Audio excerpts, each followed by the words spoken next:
Hello everyone, how are you guys doing? Oh, sorry, I'm still a bit tired. Actually, yeah, I've been like drinking coffee like an hour ago, and I'm a bit dazed. I'm a bit, I had a bit of an energy crash after coffee. So there we go. Yeah, hopefully I get some more energy a bit later in the stream. Yeah, that's generally how it happens, right?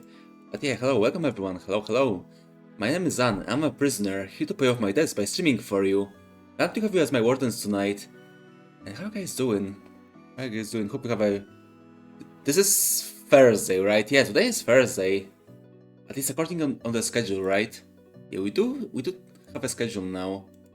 So let me just consult it because I don't remember my own schedule. Yeah, hold on, give me a moment. Where's the schedule? It's somewhere here. There we go. There we go. Yeah, I can even like put it on screen. Hold on. With the magic of OBS, I can do this. Where's the schedule? There's the schedule. Let's make it a bit smaller, actually. Like nice and yeah, there we go. Yeah, what you know? It's already the hour on Thursday that I listed there, and we're supposed to like play Dark Souls, right? And maybe do like a different thing, like that other little different thing planned.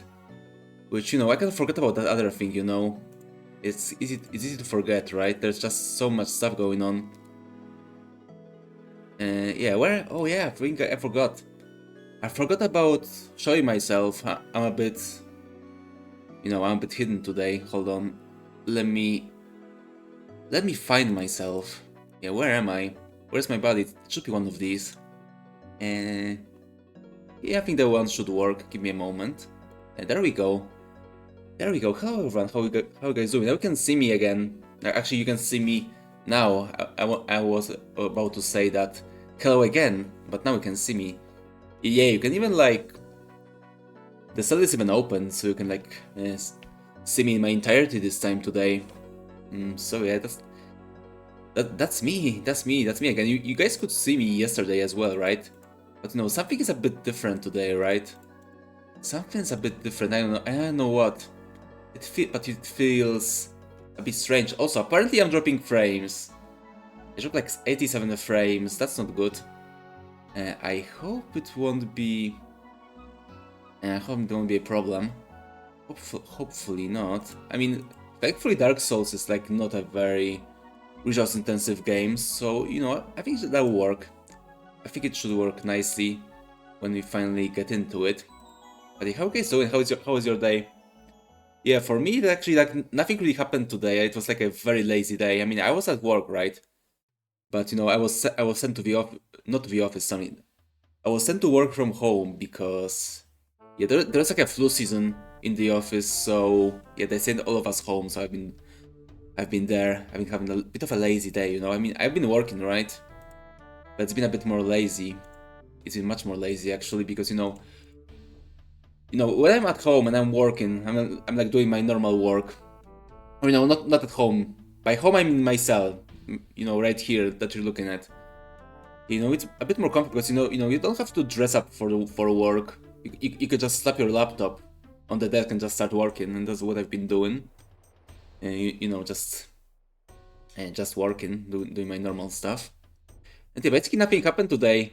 We finally like all managed to like almost finish the thing that we were like uh, putting all of our blood, sweat, and tears into. It's finally like starting to like shape up into something. I guess it's like started to work. Yeah, it basically like works now. Hopefully, I mean, knowing my luck, tomorrow when I again open up my laptop and start working on that thing, probably something will like turn up to be broken again, for no reason, even though literally no one's changed anything inside the file. Something will just, break, as it usually does, That's just the fate, right? That's the fate of the prisoner. I have to work so I can pay off my debts. And I actually don't know what will happen to me if I pay off my debts. Yeah, honestly, I have no idea what I'll do. It's been just prison since we started, right? So there's no many there is no many ways I can go to, right? Yeah, I assume, I know, was it like ever a situation? Was like ever a situation when, you know, a convict finishes his sentence, right? And they like tell him, you know, go, leave. You're free now. You can like go. You don't have to stay in the prison anymore. And they're like, no, I'm good. I think I'll stay here. I wonder if that happened. I wonder if something like that happened. Yeah, I mean, if you like look at it from a certain angle, right? When you are incarcerated, if you're when you're in prison, right? You know, you don't have to pay bills. You don't have to like buy yourself food. You don't have to buy yourself clothes. You have to go to work. I mean, I have to. Just need to pay off my debts. But anyway, just be with me there. But yeah, basically when you're like a prisoner, you basically have like all of your needs, you know, accounted for, right? Basically, yeah, basically everything works. Everything works. You don't have to do anything. You don't have to pay money.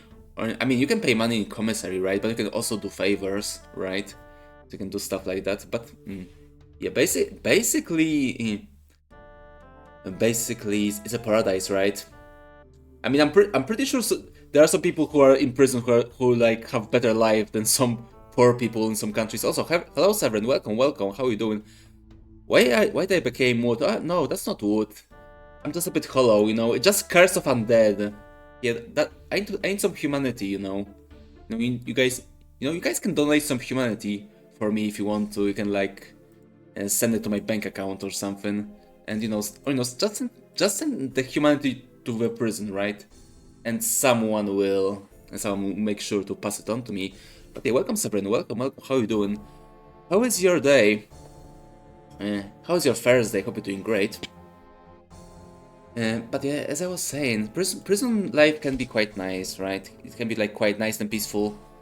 But yeah, but the downside is like you know, I can like to talk about any cool things that happen in my life because you know nothing ever happens in my life. So that's just what happens when I'm in prison. Yeah, kind of like I did touch grass a bit today, but you know, just a little bit, just to like uh, yeah, basically just wet my whistle in the grass, but nothing more really. You know, just say just like a symbolic touching of grass, so I can say, you know, I do touch grass once in a while, right? Basically a bare minimum, I guess. It is a day. It is a day indeed. It is a day indeed. That's true. Yeah, nothing really happened today. Like, yeah, as I said, I can't really like talk about anything. Like, for example, like, yeah, I guess we can talk about games. I mean, there wasn't like many more news since yesterday, right? It's it's yeah, it's been like only 24 hours since this yesterday's stream, and yeah, nothing really changed since that. I mean, yeah, apparently they're changing Overwatch 2 back to Overwatch 1, which you know, I don't think that will help them, but that's something. That's something, right? It's now Overwatch 1 again. Overwatch 2 like never happened, I guess. I mean, hopefully. I mean, honestly, I stopped caring about Overwatch in 2016. Yeah, basically I played that game for like 4 months or so, and then I just dropped the game. Actually, I did drop the game, but that was because my internet connection, you know, in my apartment that I lived at when I was a student, which is actually the same apartment as this one, but now the internet is better. But yeah, I just got like a very bad internet connection, so I just basically like dropped all the online games for like a few years. Overwatch is evolving. Fallout 4 is evolving onto Switch. Is Fallout 4 going into Switch? It's going to like Switch 1 or Switch 2. Because you know that's a big difference. I mean I guess Fallout 4 may work on Switch 1. I mean Switch will like explode, but it may actually work since Skyrim works. Who the hell am I? I'm me. I'm still me. I'm still me. Welcome, Lobringer. How are you doing? Where is your white catboy prisoner? Oh god. Yeah, I'm still white. I'm still white, I promise. This is just Curse of Undead. I'm just a bit hollow, as I keep saying. I just need to restore my humanity. But okay, guys. Since you guys are complaining about me being hollow, anyway, I guess I can pop in humanity for you, just for you. Just give me a moment, please. I need to like find it. Why am I a ghoul? As I said, I'm not a ghoul. I mean, I am technically a ghoul, but I'm hollow. I'm hollow. I just have no humanity. So give me just a moment. I'll find some. Let me kill the music as well. Let me kill the music. I'm white, clearly brown. Don't worry about it. Don't worry about it. Hello, plants, and welcome, welcome. How are you doing? How was your first day, Zan Mummy? As I keep saying, I'm not a mummy. I'm just hollow. I'm just a hollow for a bit. I'll be like a real boy in a while. Just give me a moment, please. Give me just a moment. I'm still looking for my humanity. Maybe it's like I'm not a ghoul. I'm a hollow. I am a hollow, so don't worry about it. I'll be a real boy soon. Okay, how are you doing? How is your day? How's your first day? Hope you're doing great. Yep. Hello? Oh, I'm employed. Yeah, I've been employed for a while, so that's understandable. The hollowing is very understandable, right? I mean, as I said before, I need to I need to pay my debts. I need to work to pay my debts, so the hollowing is understandable. Sometimes you have to like sell your humanity to to prevail. Okay, yeah, there we go. I found it. I found some humanity. So let me just go and pop it in. So give me just a moment, please. I'll be right back with you.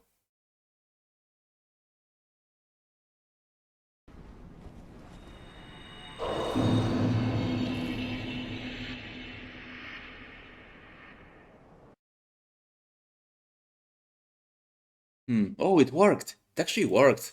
Yeah, let me just pop in the music again. Yeah, that's how I'm looking. That's how I'm looking like right now. Yeah, I'm not hollowed anymore. See, I told you. All I needed was a bit of humanity, so I would regain my true form. Also, yeah, the animation is a bit fucked. Yeah, that's because of the video tube. It's a bit of a shitty software. Yeah, I should like really go and I should like really go and replace it with, like how is it called? I think it's called PNG Plus or something like that. Yeah, I think the GIF form will work a bit better. Animations will be like more synchronized.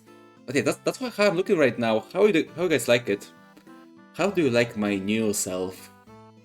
Yeah, I basically just wanted to have my gremlin form as a 2D and my like normal boy form in 3D. But 3D can be like resource intensive, so I just wanted to have a 2D form as well, or like a GIF form because it is officially a GIF. But yeah, that's me right now. That's me. And yeah, this is like basically my final, my final form, my final GIF form for this design. After this, it will be something new. Maybe Live 2D, who knows? I would love to have a Live 2D form. I don't want to be worse than my peers. And I've been trying to like learn it. I mean, I didn't really went far, so I should like, yeah. But yeah, I just like realize I actually have to go and start designing my new form, like do the arts and do the Live 2D stuff, and start learning it again. If I want to like make this new form this year, so that would be a challenge. That will certainly be a challenge, right? But yeah, for a while, that's how I'm gonna look like. I mean, I'll be using my 3D form and my gremlin form as well. But yeah, I think this one will be the new standard. Yeah, that's the new normal. How do you guys like the new normal, right? I mean, at least you can go to shop without mask. Anyway, I think we should start Dark Souls soon, since I'm nice and yeah, not nice and smooth. No more hollowing, no more hollow skin, no more being. Okay, I don't say that. I don't say what I wanted to say now. That may make me banned. So yeah, let me just kill the music, and let's go to Dark Souls. Let's play Dark Souls. Very original, I know. Also, since I'm here, let me just go and change the category. It's Dark Souls Remastered. Yeah, unfortunately, I could not make Prepare to Die edition to work. I want to like do this playthrough with a Prepare to Die edition, just to be more original, I think. But yeah, unfortunately, like I couldn't. I mean, the game works. The game works. It just like some functionalities of DS Fix just don't work for some reason. It just stopped working after like Windows update or something. So yeah, unfortunately, we have to play the remastered version, which it's a fine version, but there's just a lot of changes, which I'll actually get into because I want this playthrough to be a bit more in depth, so to speak. Yeah, last time we like marathon the game, we like played the game in like one sitting. This time we will go and do it properly. We just go. Okay, maybe not like read all the lore, but read most of the lore that we'll find, and like basically try to make like a normalish playthrough of the game. But yeah, I've been quite looking forward to it since we did play Demon Souls. We did play Demon Souls like 2 years yeah 2 years ago actually. So now I think it's right about time to play this game, to play Dark Souls now, to like continue the series, especially since Dark Souls 3 will have a 10-year anniversary in like 2 months or so, something like that. Is it working? Oh, it actually worked. Okay, good. Let me just skip the intros. Okay, good. The OBS actually like catch the footage. And so yeah, there we go. Dark Souls Remastered. And yeah, as I was saying, you basically like need to go to play Dark Souls 3 in a few months. Gotta get on that train. Gotta get on that train while it's still hot, or while it will be hot, right? Because 10 years of Dark Souls, fucking 10 years of Dark Souls 3. Jesus Christ, I can't believe it. And almost 50 years for this game as well. I mean, I could play Dark Souls 3, without this game, but there's not really a point, right? Because Dark Souls 3 is like basically like the best of Dark Souls. I mean, it's basically like Dark Souls 1 but worse in many ways, unfortunately. Or rather, I think the better way to put it would be like Dark Souls 3 just jacks off this game like all the time. So I think it's like better to have some context for Dark Souls 3 when we finally get into it. Yeah, I don't really like Dark Souls 3 if you can say. This game, however, this game is like my favorite game ever, so I'm really looking forward to like show it to you. Like in all its faces. Yeah, I think faces is the right word. Okay, let's try. Let's try our force. You have to be like, very very careful. You actually need your help as well, guys. I need you to tell me if the volume is okay, because unfortunately the sound mixing in this game is like fucked up. Yeah, unfortunately, From Software didn't manage to do good mixing for their games when it comes to sound until like Sekiro or something. So yeah, this may be a bit rough. The sound may be a bit uneven. Actually, you know what? Yeah, let's try this. Just tell me if it'll be fine. Dark Souls 2 is the best one. That's fighting works, my friend. I mean, it's an interesting game, that's for sure, but probably not. Yeah, there we go. We have to make our character first, so yeah, I'll just be Zan. No surprises there. I'm me. I'm me, right? We will select the class in a bit. For now, I want to select the GIF. Of course, we're getting a pendant. Remember, it's either nothing or pendant. That's like a rule, right? That's what we always do. I mean, for my first playthrough, I took a master key, which actually isn't that useful, to be honest. I mean, it's useful if you like want to sequence break at like the very start of the game, but it really is not that useful. I mean, it really you only like need it if you want to like go to the second bell instead of one first, if you like really want to do that. But as I said before, this will be like a simulated, because I can really do like a normal first playthrough, right? Because I've played the game so many fucking times. I basically like know this game like my own hands, so I have to pretend a bit. Master Key saves you from the sewer level, making it the best item. I mean, I guess. I mean, I don't mind the sewer level that much, or Blighttown for that matter. I mean, honestly, like lower Undead Bark is worse. I mean, it's not as long, but it's more annoying, I think. Or stuff like Forest. Actually, now that I think about it, Forest may be like the worst level in the game. In the first half of the game, right? Because it changes after you go to the second part. The second part is the different story. It's a completely different type of, type of game almost. But yeah, as a rule, we either get no gift or we're getting a pendant. Trinket, no effect, but fond memories comfort travelers. So yeah, basically a useless pendant that just sits in our inventory. Or does it? Maybe there's a secret to the pendant. You never know. You never know. Maybe we'll see what the pendant does in the game. Okay, physics. That is very important as well. We have a tiny head. Okay, maybe not. We can have a not top head. Big head. Could be very intellectual, exactly, game. Exactly, that's true. But yeah, basically we can be like average. We can be slim, which I've heard rumors that apparently when you're slim in this game, apparently your hitboxes get actually smaller. But I don't really believe that. I don't think that's true. I think that's just a rumor, from what I remember. Yeah, as I said before, I've played this game a lot, and I don't remember this having like any difference. You just make your character look like a Dark Souls 3 average character, right?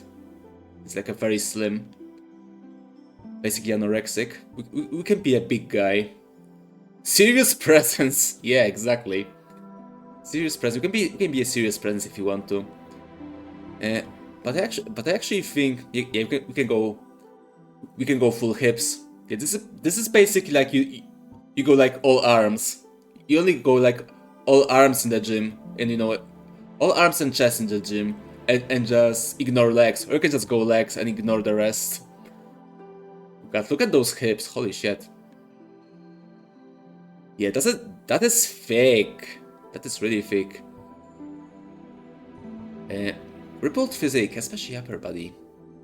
You know, I do like large upper body actually. It's as nice and muscular. But yeah, I think we'll go with standard then.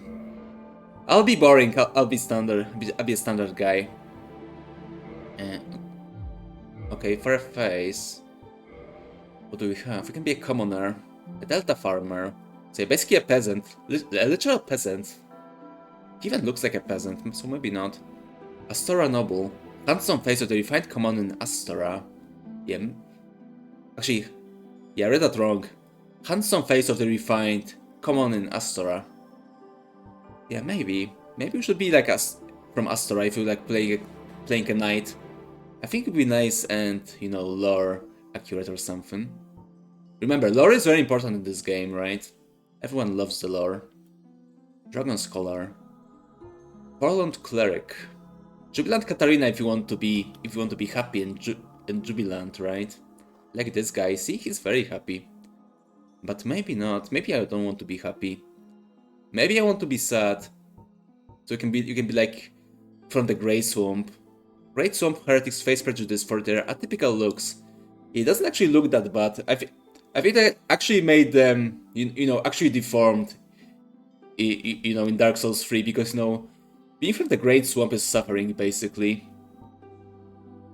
Yeah, I guess you can be like, sorry. I guess you can be like a Far East traveler. Based from a distant eastern land of almond eyes and thin lips. And yeah, look at this guy, he's also very happy. I guess you can see the guy, so let me just hide myself for a bit. Where am I? There we go, let me hide. Yeah, see, look at this guy. He's so happy. He's so pumped to go to Lordran and like get killed many times, possibly.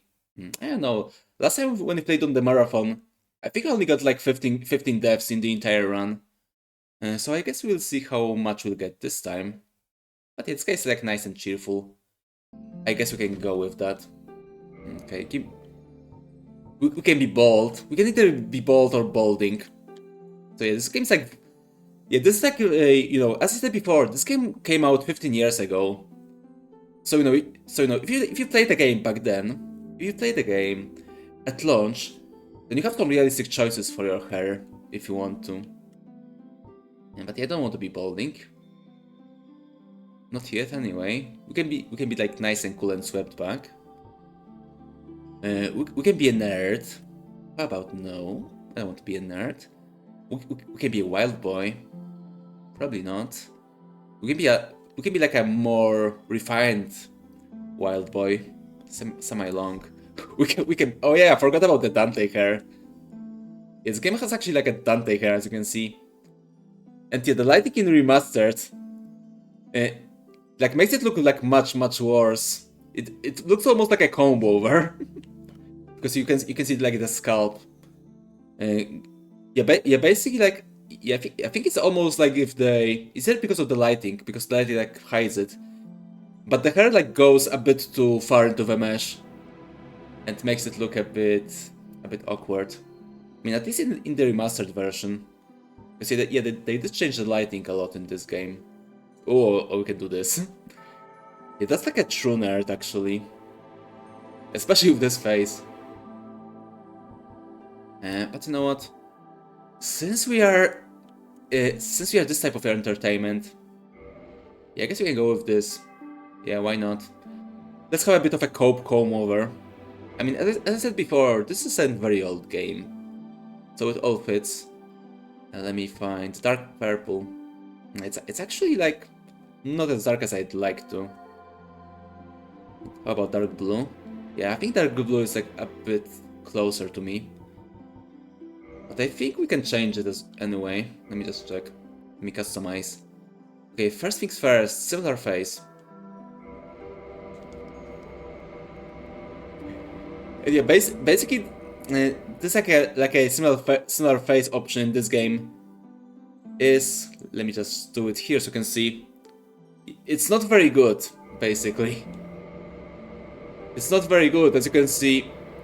It trues the character very fast.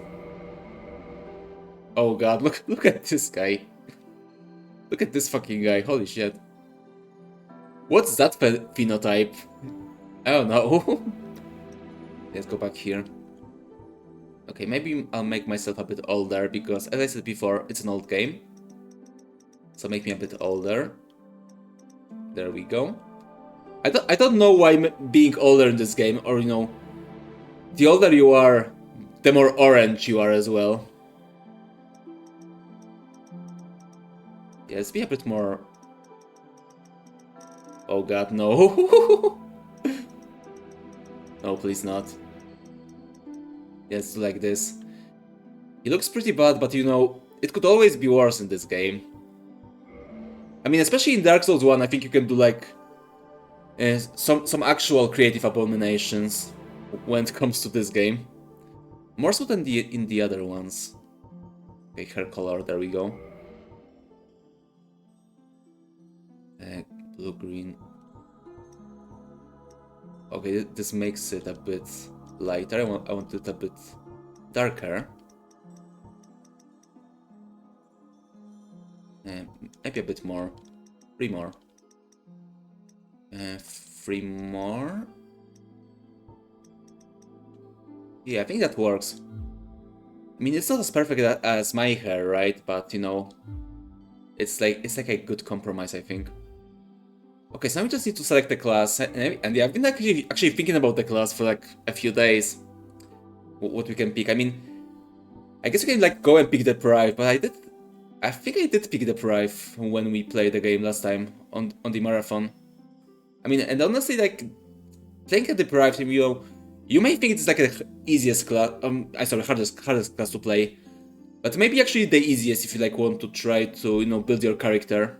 Because you know, you're basically like you have basically like all balanced stats. You can basically just build your character as you want. And say, I think I don't want to be a Deprived. I actually want to do a bit more of a classic playthrough. As I said, we'll try to simulate the first playthrough somewhat. And my first playthrough when I played the game was a warrior, actually. Yeah, I've been thinking about like between a knight and a warrior. Because you see, low ranking knight, high HP, solid armor, not easily toppled. And I've been thinking about the knight because he does have some fate. He has some fate which we need for the Astora Straight Sword. But I was thinking about the build I want to play. Yeah, no, I don't know, if I want to like play Astora Straight Sword again. I mean, I want to play a knight's build, right? I want to like go eventually at the very least for like a high armor, knight build. Yeah, I want to like play the game because I think the game is like balanced for that. It's like balanced for shield and a weapon and high armor basically, and you know use like positioning and stuff like that. Let me take a sippy. There we go. Yes, I know some people may say that playing the game with a shield and high armor is an easy mode, and to that I'd say they're retards, so don't listen to them. As I keep saying, the game is like actually balanced for like sword and board, or like any variation of sword and board rather. You know, basically playing the game with a shield, and I mean, in my opinion, when you play the game without a shield, you know, if you like two hand, you like two hand the weapon or something, and you just roll through the attacks. You know, I think the game is like actually gets a bit broken because you know most of the attacks are just so slow that you can just roll through them no problem, and you know basically like all the enemies telegraphs their attacks, so you like always know when to roll, when to like roll and dodge. So yeah, in my opinion, like since most enemies are pretty slow, rolling in the game actually makes it much easier. I mean, at least for me, but especially since I like played this game so much that I just remember like all the maybe not all the attacks, but like a lot of the attacks. So I can just roll through everything like without a problem. So yeah, I think we actually like go and play a classic nice sword and board playstyle, which unfortunately you can't really do aside from Demon Souls, this game, and Dark Souls 2. I mean, it does sort of work in Dark Souls 3. I did, like, my last playthrough of Dark Souls 3 I did was actually like sword and board. But it was more of like an assistance tool, right? You still had to like roll through most of the stuff. But shield could be useful in some situation in that game. But no, unfortunately Dark Souls 3 is like mostly roll slop. It may actually be the first roll slop, to be honest. So, yeah, shield in Dark Souls 3 basically does work, but it's not that great. But it is useful if you like combine it with rolls. In this game, however, you can like just stand behind the shield and just play like that most of the time. And so yeah, I think we'll do that. Okay, I think we'll actually. Oh, that point of the resistance. Yeah, that one more point in the resistance for the warrior is stinky. It is very stinky. In case you guys might not know, in this game resistance is basically Deus Ex swimming. So yeah, if you know, you know. And yeah, you don't want that. Actually, I was thinking about making a ranger build someday. Because, you know, I think ranger build is like one of the weakest ones in the entire game. Aside from like, maybe playing like a fist-only character or something. But yeah, you know what? I think I'll be a warrior. A fearless warrior, weapon expert, high strength and dexterity. Yeah, I think that will work. He's not much worse than the knight, even though, you know, I think the knight is like the strongest start in the game. But warrior is not like far off. I mean, either knight or a pyromancer. Yeah, pyromancer has like busted stats in like level 1, it is insane. And you know, deprived as well. But yeah, the other reason I want to like go and play warrior instead of knight. I mean, we will go and get the armor eventually, but that's because, you know, in my opinion, when it comes to like armors from this game, I think most people accept that the most iconic armor from Dark Souls is the Elite Knight's armor, because, you know, it's on the box, it's on the box cover. But honestly, when I think about Dark Souls, I'm thinking about this armor, the hard leather armor, the one that warrior is wearing right now. I don't know why, that's like always the armor that I'm thinking about when it comes to Dark Souls 1. Yeah, that's why I like never use it in other games, because, you know, it just reminds me of Dark Souls 1 too much.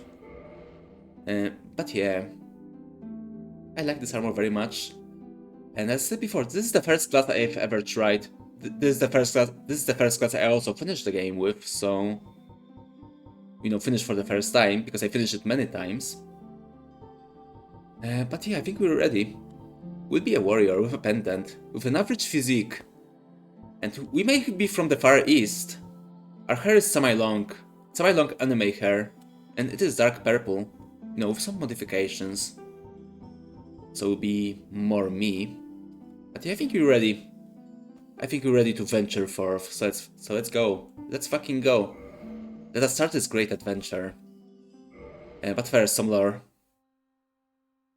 Yeah, savor the story. In the age of ancient, You won't get... the world you won't get lay forth, many more. shrouded by fog, You won't get many more occasions for the story. a land of grey crags, arch trees, and everlasting dragons.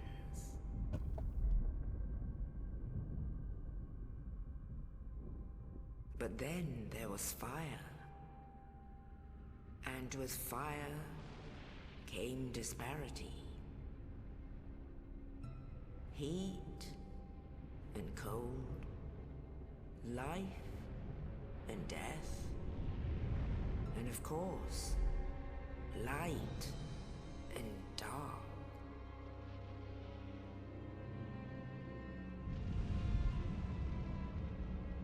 Then from the dark they came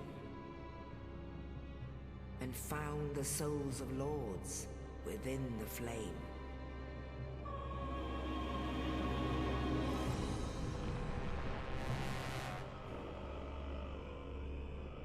Nito, the first of the dead.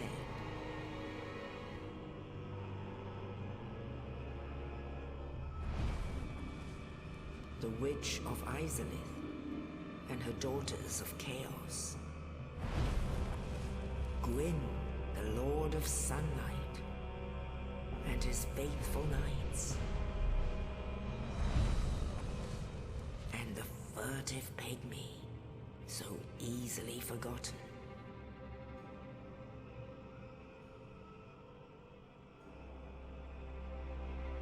With the strength of lords, they challenged the dragons.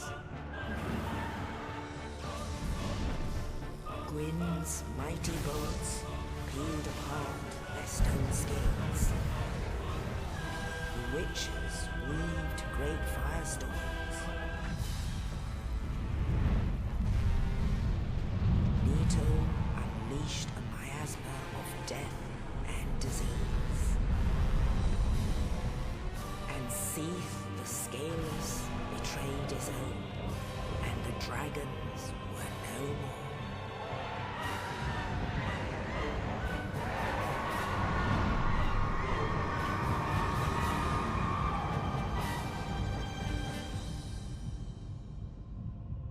Thus began the Age of Fire.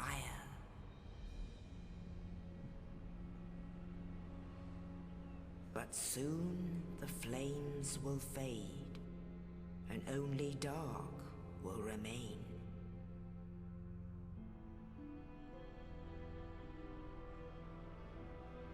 Even now, there are only embers.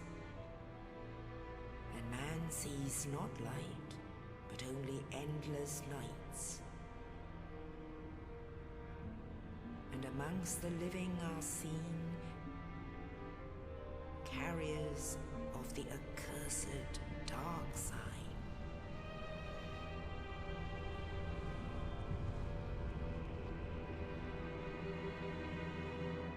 Okay, sorry, I had to like shut up because this is a cool cutscene. I assume that's where most of the budget went. That's why the second half of the game is worse, basically. Yeah, I think the game may be a bit too quiet actually. I'll go and bump it. Yes. When we get out of the cutscene. Yes, indeed. The dark sign brands the undead.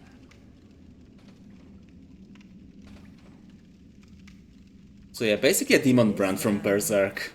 And now we have it. And now we're undead, now we're hollow. The undead are corralled and led to the north.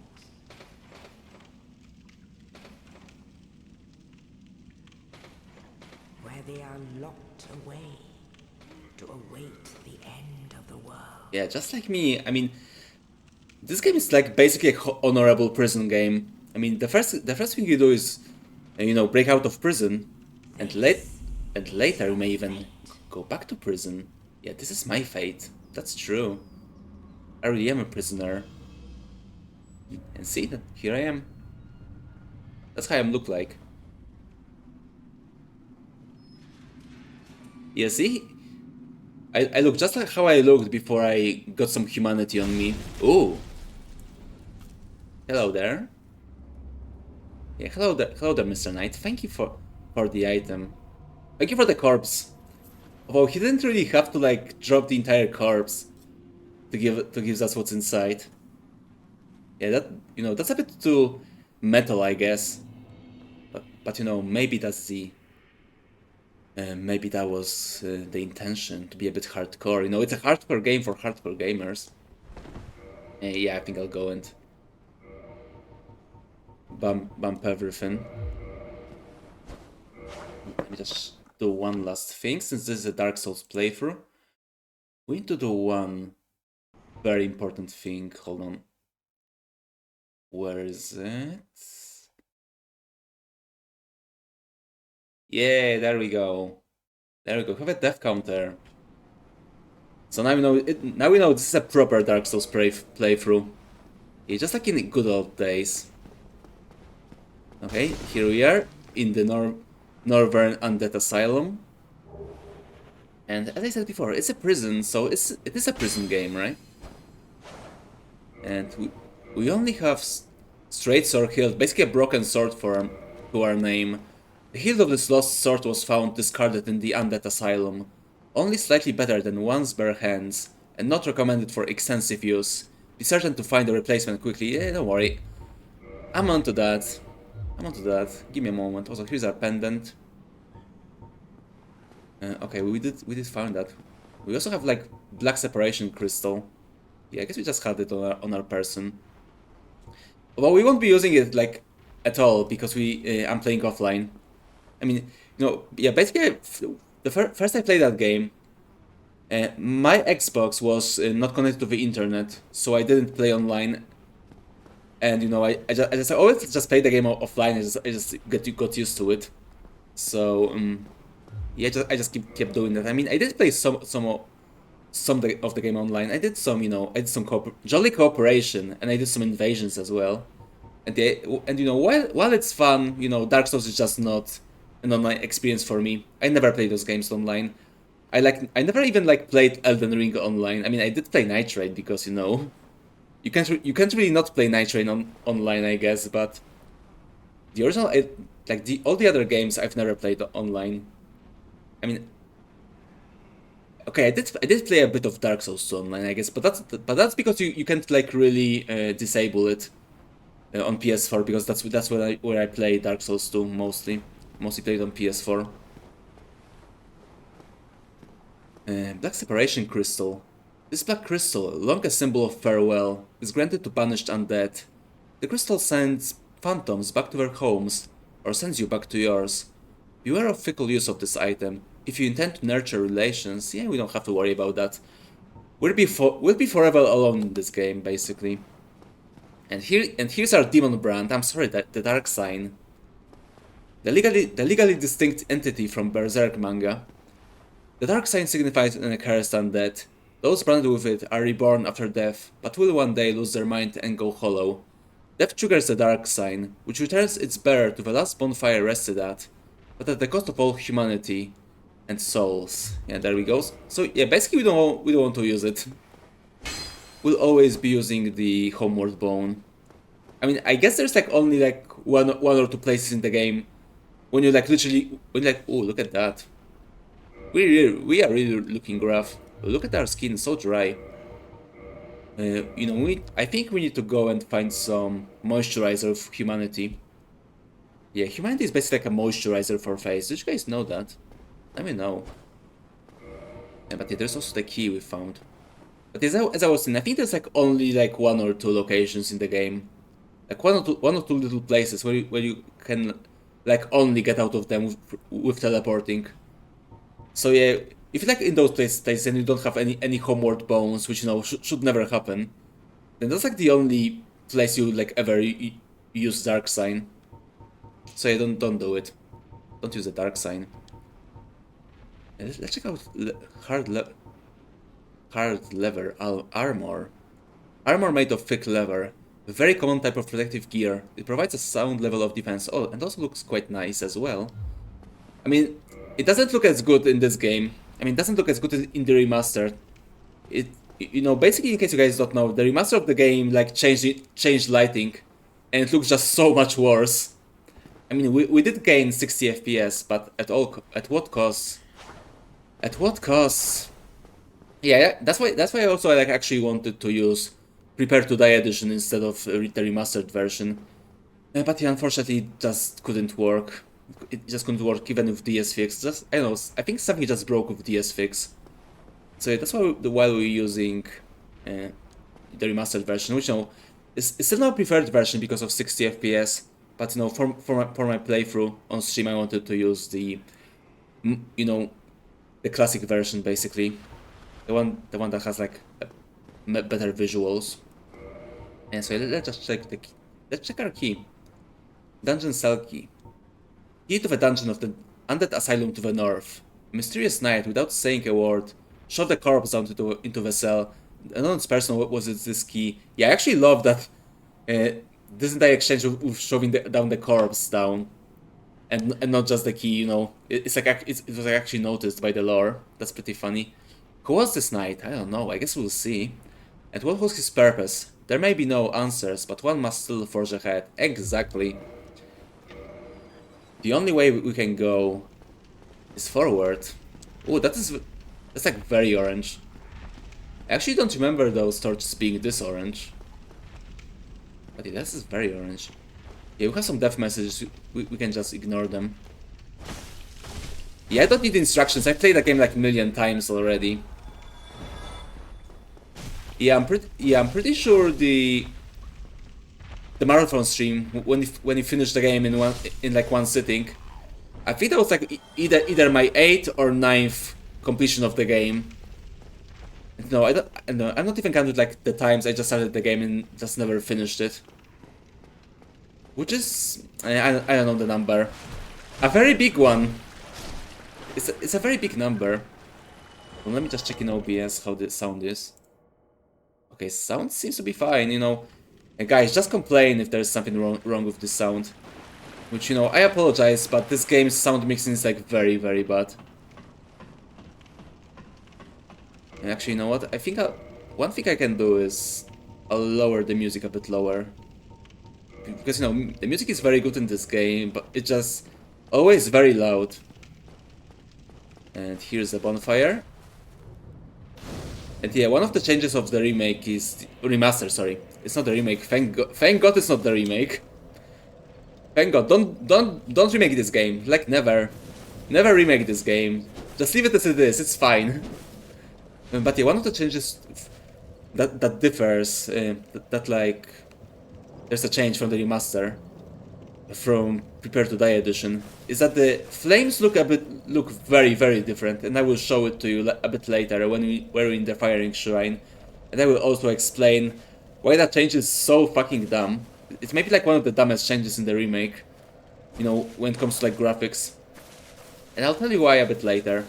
There's actually a lore reason why flames should not be changed like that. But I will tell you in a bit.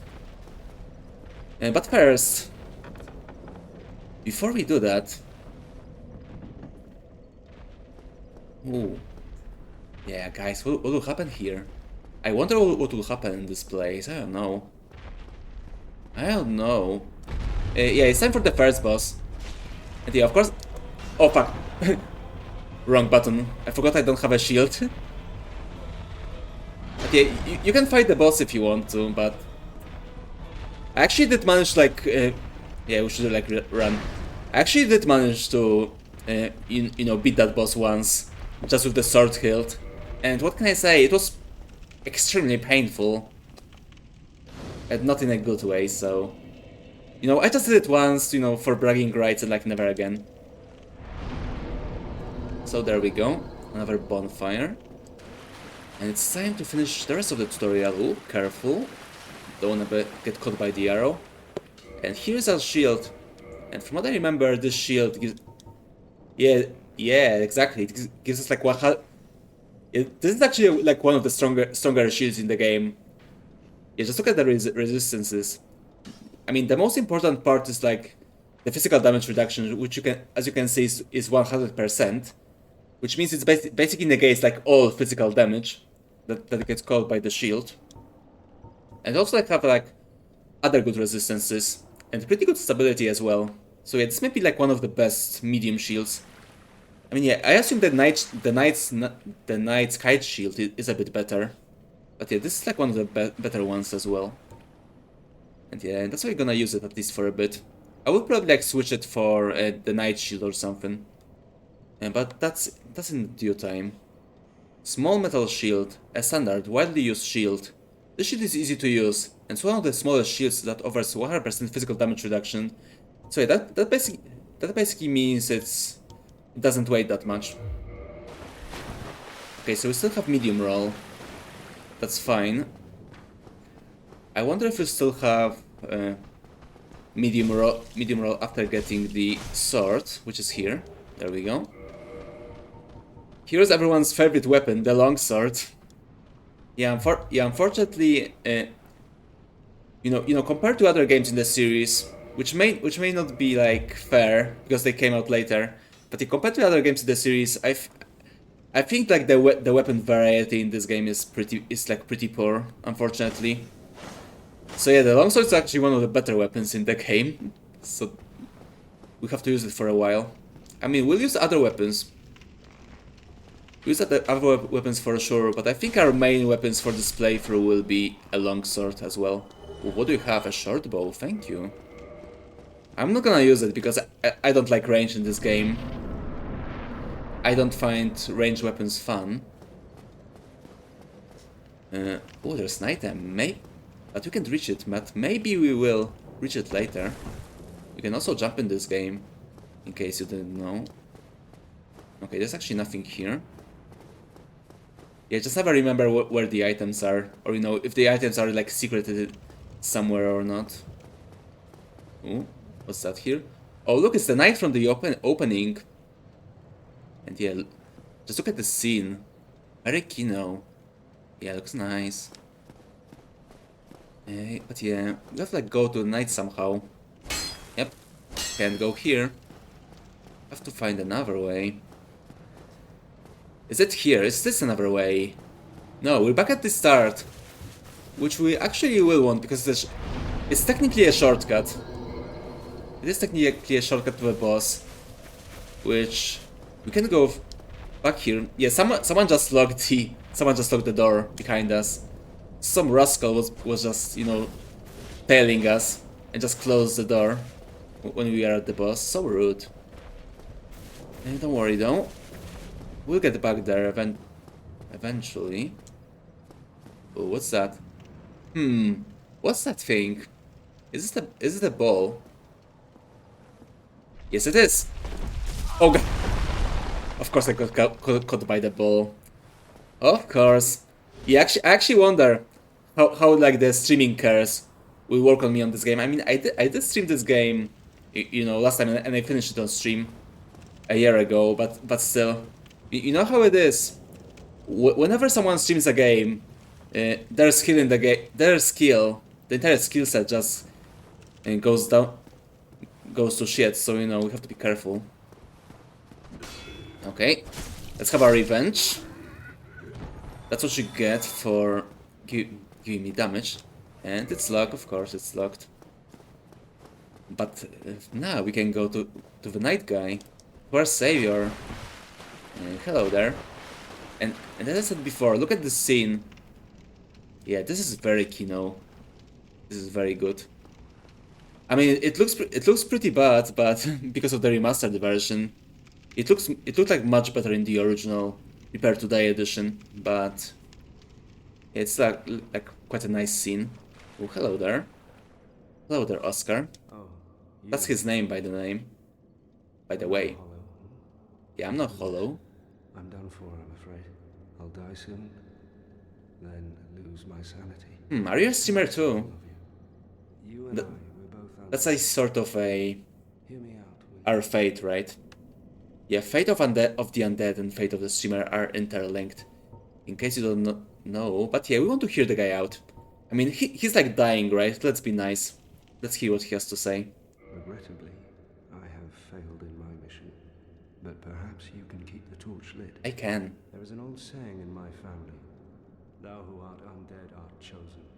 And thine exodus from the undead asylum maketh pilgrimage to the land of ancient lords. When thou ringeth the bell of awakening, the fate of the undead thou shalt know. Well, now you know. And I can die with hope in my heart. Oh, one more thing. Here, take this.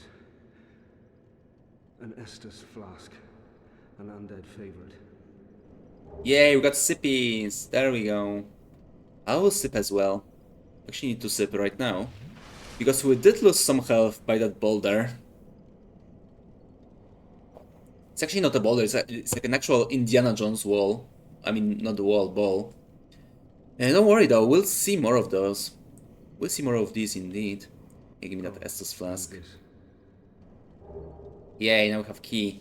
Undead Asylum, floor 2, East key. Yeah, that's the one that we need to open. That grate we saw before. Now I must bid farewell. I would hate to harm you after death. So go now. Harm me after death. Yeah, I don't think that will happen because you'll be dead, but I guess we'll see. I guess we'll see. Good luck with that. Okay, so unfortunately we have to like leave him here. We can't like help him. We can't. Yeah, ironically we can't like give him Estus flask to heal him. I mean, he gave his own flask for us, right? But you can give it to him. So yeah, he just have to go and die, I guess. Now I must bid farewell. I would hate to harm you after death. So go now. Yeah, see, he's a nice guy. He's a nice guy. He doesn't want to harm us. So he's good in our book. Okay, so we have an Estus flask now. And let's read the item description. See the lore. Why do the cippies recover health? Well, I guess now we'll know. The undead treasure these dull green flasks. Fill with Estus at bonfire. Fills HP. The Estus flasks are linked to the fire keepers. The Dark Tales also make reference. An emerald flask from the keeper's soul. She used to protect the flame, and dies to protect it further.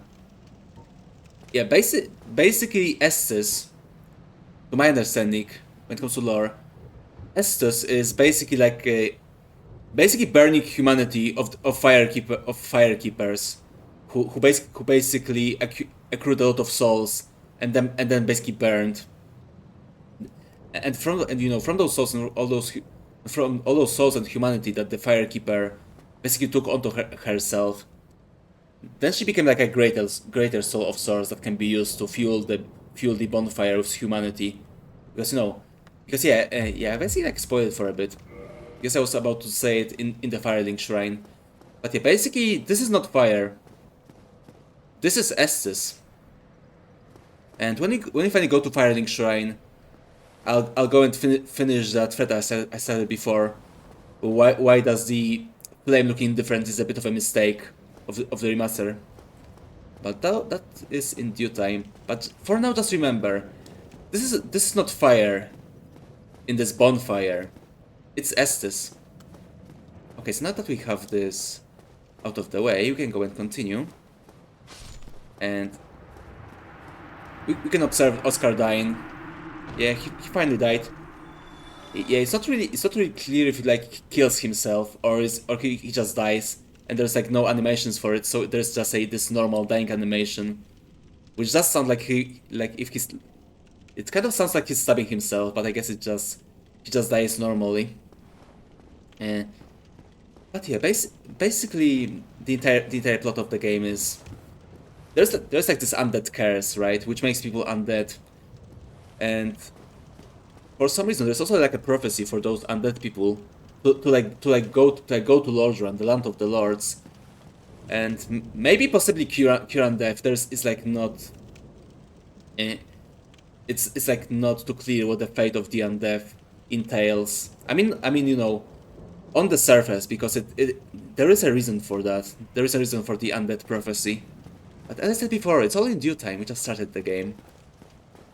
But all will be known later. But yeah, it's also kind of like interesting You know, if you remember this undead prophecy and stuff like that, because the undead are like actually hunted, and you know, either like killed until they hollow and go mad. Because from what I understand, if you go hollow and go mad, then you can like actually die for real.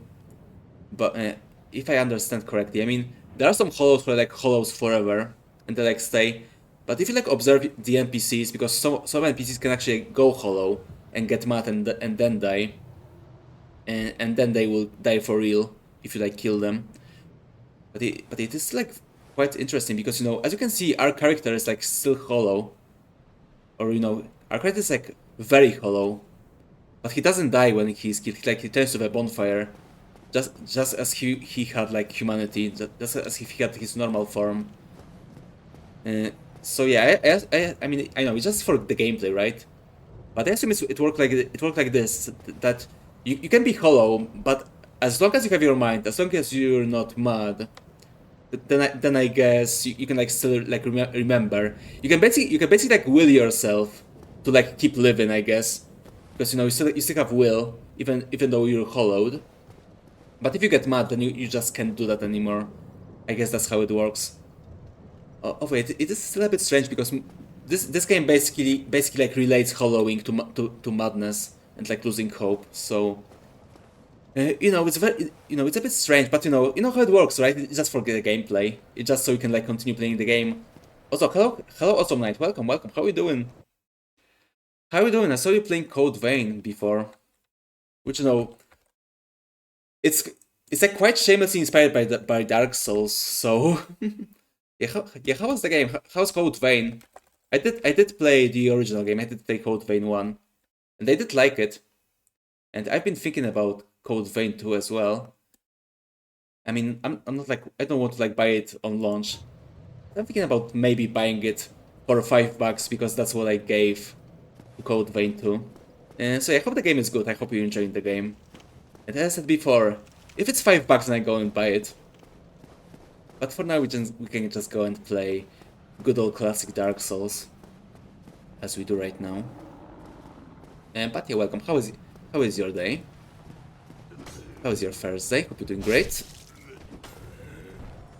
We actually have to be a bit careful with those guys, since yeah, there's an archer there.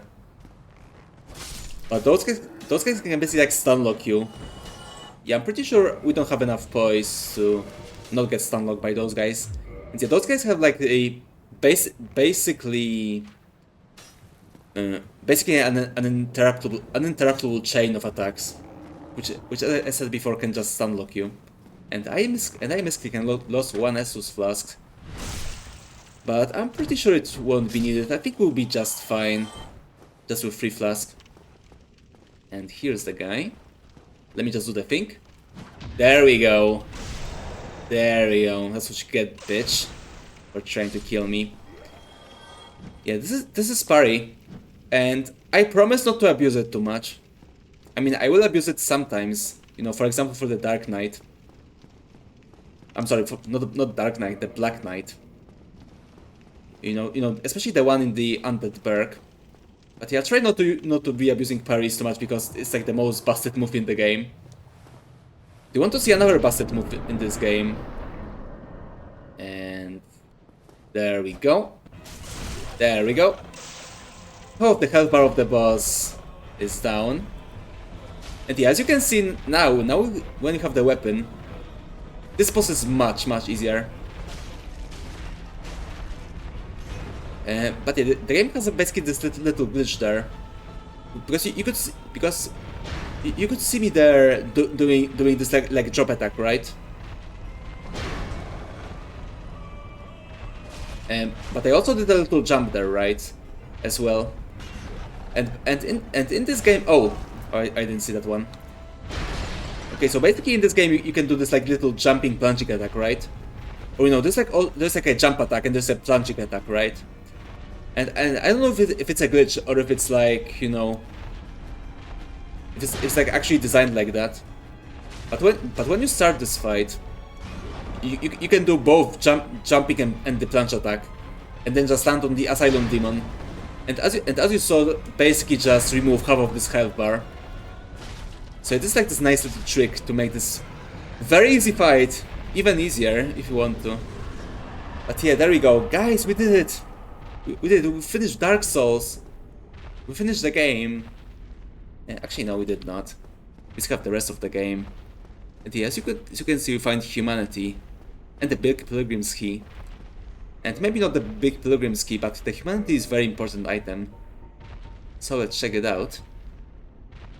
Rare tiny black sprite found on corpses. Used to gain 1 humanity and restore a large amount of HP. This black sprite is called humanity, but little is known about its true nature. If the soul is the source of all life, then what distinguishes the humanity we hold within ourselves? So yeah, basically very important. I mean, it's all in the name, right? This is literally your humanity. This is what makes you not go mad, basically. Not go mad and lose your sanity and then die for real. Perhaps even in real life. Yeah, use Big Pilgrim's Key. There we go. And let's check it out. Just before we go, just before we leave, let's check out the key we just used. Key to the inner door of the Undead Asylum main hall. Big key belonging to the chosen undead pilgrim. But the chosen undead knows not what this pilgrimage has in store. Oh, if only you know. If only you knew. I mean, I know because I played the game a lot of times. But this character, you know, is clueless. Completely clueless. Completely clueless bugger. Look at him, he's so cute and fresh. But you know, he won't be so fresh when I'm done with him. Okay, there we go. Oh, is the crow still not here? You can see this crow nest right there. And there is supposed to be a crow here. Or you know, not in flesh though, but in spirit and voice. And it's not here yet. Okay, I assume it like starts. You can like talk to the crow, you know, talk quote unquote, when you like return to the Undead Asylum, which you may return there later, or you know we may return here later. You never know. Also, look at this nice JPEG. Yeah, this was like much more less obvious that it's a JPEG in like the original game on the Xbox. You know, Xbox 360. Because you know the quality was like the image quality was like much lower, and you know the lighting was different. So you know the game just looks better in general, in compared to the edition. And so, but yeah, unfortunately, as I keep saying, wasn't able to make that one work. And the remastered one is fine as well. So you know, it's no biggie. But you know, it's just a shame that I couldn't show you the game. How it looked for me back when I first played it. Unfortunately. But yeah, let's get the fuck out. We don't have many more ways, so that's the only one. Only in the ancient legends it is stated that one day an undead shall be chosen. There we go, a burp. That's not a crow, by the way. I mean, it is a crow, but we're talking about a different crow. The Undead Asylum in pilgrimage to the land of the ancient lords. Lardran, exactly. That's where we're going. And yeah, we did it, guys. We finished the tutorial. We didn't finish Dark Souls, but we did finish the Dark Souls tutorial, and I think that's, you know, that's something. That's an achievement. But yeah, basically the first time I played this game, and you know I beat the Asylum Demon the first try, and came here to the Firelink Shrine, you know, way back in the day. Yeah, I finished the tutorial and I was like, this game is not that hard. I mean, and it really isn't. It really isn't that hard, but it is quite punishing, especially at the start when you like don't know the mechanics. Also, and as you can see here, now we're in the Firelink Shrine bonfire, which, as you may see here, is looks a bit more powered up than the last one, and that's because it's actually an upgraded bonfire. I mean, see, it gives us 10 Estus flask, or you know, in technical terms, in Dark Souls terms, this bonfire was kindled with humanity, because as I said before. The bonfires in the game are not fires. They're actually like Estes, as I said, which is basically burning humanity. So you know, because of how it works, you can fit humanity to the bonfire and make it even stronger. I mean, we can make it for this one because we need another item. We need the Rite of Kindling to like upgrade this bonfire even further. But yeah, if we like find another bonfire, you know which is not kindled, then we can go and kindle it if we want to. Which I will try not to do. I think it makes the game, you know, even easier. Because no, I think like even 10 flasks is like way too much sometimes. 5 is like just enough. And you know, this game, and you know, in retrospect, this game is like not that hard, to be honest. It's like very manageable, I think. But is this we're still talking about the bonfire? You may think, what makes this bonfire special? Why is this one upgraded? What makes Firelink Shrine bonfire so special? And that is because... Let's go here. That is because of this woman, right here. Where she is? There she is. This is Anastasia of Astora. And as you can see, she cannot speak. And she is the Firekeeper, which means she keeps the bonfire lit. And also, like as I said before, upgrades the bonfire by default. So yeah, she's like basically a priestess. She's like a priestess of this religion of the game, which then tends to the bonfires, so we can use them. Because as you may remember, as you may remember, this basically this entire world like revolves around the first flame, and you know that's why the bonfires are kept lit, because they like remind people of the first flame. And you know they remind the undead of the first flame and like their mission to like you know try to keep the flame lit, so to speak. Even though it's not really true. In reality, all of those bonfires are not like the parts of the first flame. They're actually burning humanity. Again, Estes. At least that's what I believe. That's my theory. Because now there's like a lot of theories, right? But the beauty of this game is that, you know, not any of those are right. You can just have your own interpretation. I mean, I know most people just like watch Vatividia and then just believe his fanfiction, which I won't do that. You know, I believe in my own interpretation of the game, which of course no, of course it's right. Of course, my interpretation of the story is like always right, because this is my stream, and I decided so. I decided that my thoughts of the story and my interpretation is the real one. But yeah, as you can see, we can talk to her. She cannot speak. I wonder why. I wonder why she cannot speak. Maybe she's just shy, you know. Maybe she's just a shy girl. But yeah, there's also this guy. And some of you guys were here while I was doing my Demon Souls playthrough. And you might remember the guy called Crestfallen Warrior. You know, this sad guy, you know, stuck in the Nexus. And here he is again. Yeah, the Crestfallen Warrior returns in Dark Souls as well. Yeah, I assume that's because, you know, Dark Souls is like technically, it's like a spiritual successor to Demon Souls. And I assume FromSoft figured that probably you know, you have to like remember, Demon Souls was like a very niche game back when it came out, right?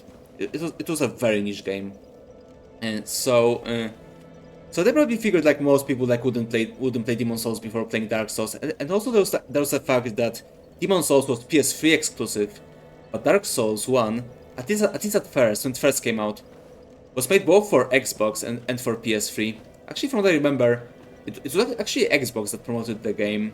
It was actually the version that was like supposed to be, you know, the base one, the Xbox version.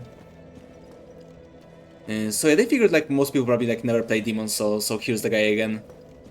And you know, he actually like works, he fits this game's world like a glove as well, just like he did in Demon Souls. Okay, Crestfallen Warrior, what are you gonna whine about this time? Well, what do we have here?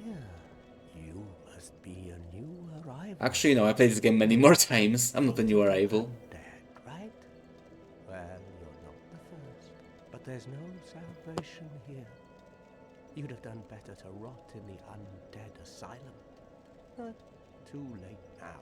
Yep, it's over. Well, since you're here, let me help you. It's over. We can go back. We actually can go back. 2 bells of awakening. 2 bells? One's up above in the undead church. The other is far, far below, in the ruins at the base of Blight. Oh yeah, Blight Town. Everyone's favorite. Something happened. Brilliant, right? Yeah, something surely happened. But I have a feeling that won't stop you. So, off you go. It is why you came, isn't it? To this accursed land of the undead? Yeah, exactly. I came here to ring some bells. You know, to ring some big gongs. So that's what I'm gonna do. I'm gonna ring some bells. That's our mission, by the way. Basically, go and ring the bells.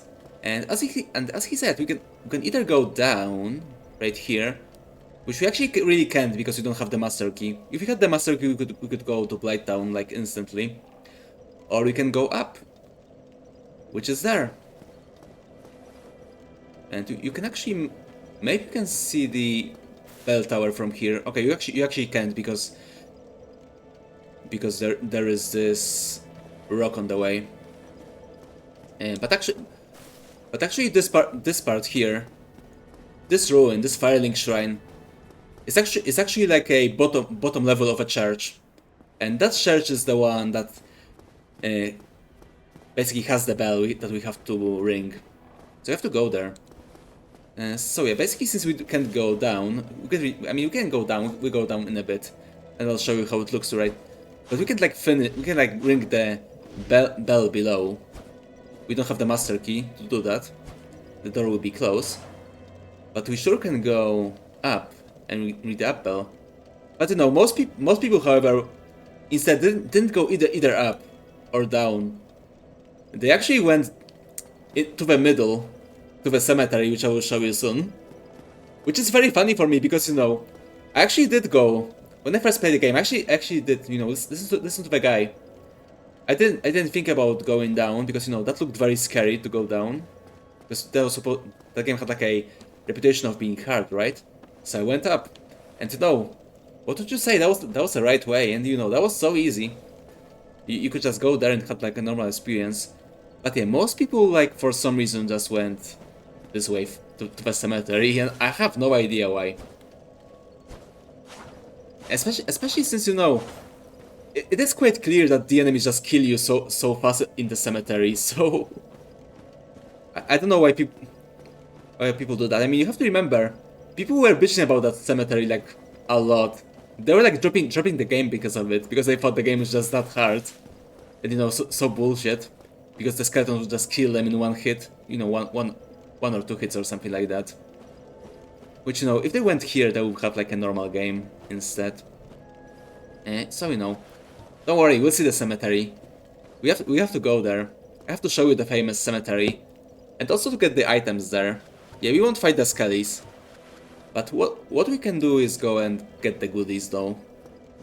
And it is on the way. It is on the way, so we'll be there soon. Okay, so here we can level up. On the bonfire we can reverse hollowing using humanity, which I'm not gonna do yet because that wastes humanity. And this game is not like Demon Souls, when it actually like halves your health when you're in the soul form. In this game, when you're in the hollow form, it doesn't matter. You can be in the hollow form for the entire game. You don't have to like go human like at all in this game. You don't get anything from that. So you can just continue being hollow, like, you know, in the entire game, and like literally nothing changes. So yeah, basically going human is for kindling the bonfires. Okay, yeah. It also like raises your item discovery, so you also like, want to be human, and also have a lot of humanities. Also known as, yeah, there's like a hard humanity, which is your main humanity, right? Which your human form, and there's also soft humanity, which you can use to either, you know, reverse hollowing and become human, gain hard humanity, or you can kindle bonfires with that humanity. And you know, if you're in human form, you can go co-op. You can either be you know, summoned or be summoned. if you want to.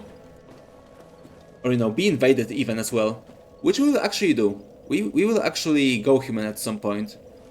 Because in this game, there are actually like some NPC invaders and NPC co-op partners which you can use, which is pretty nice.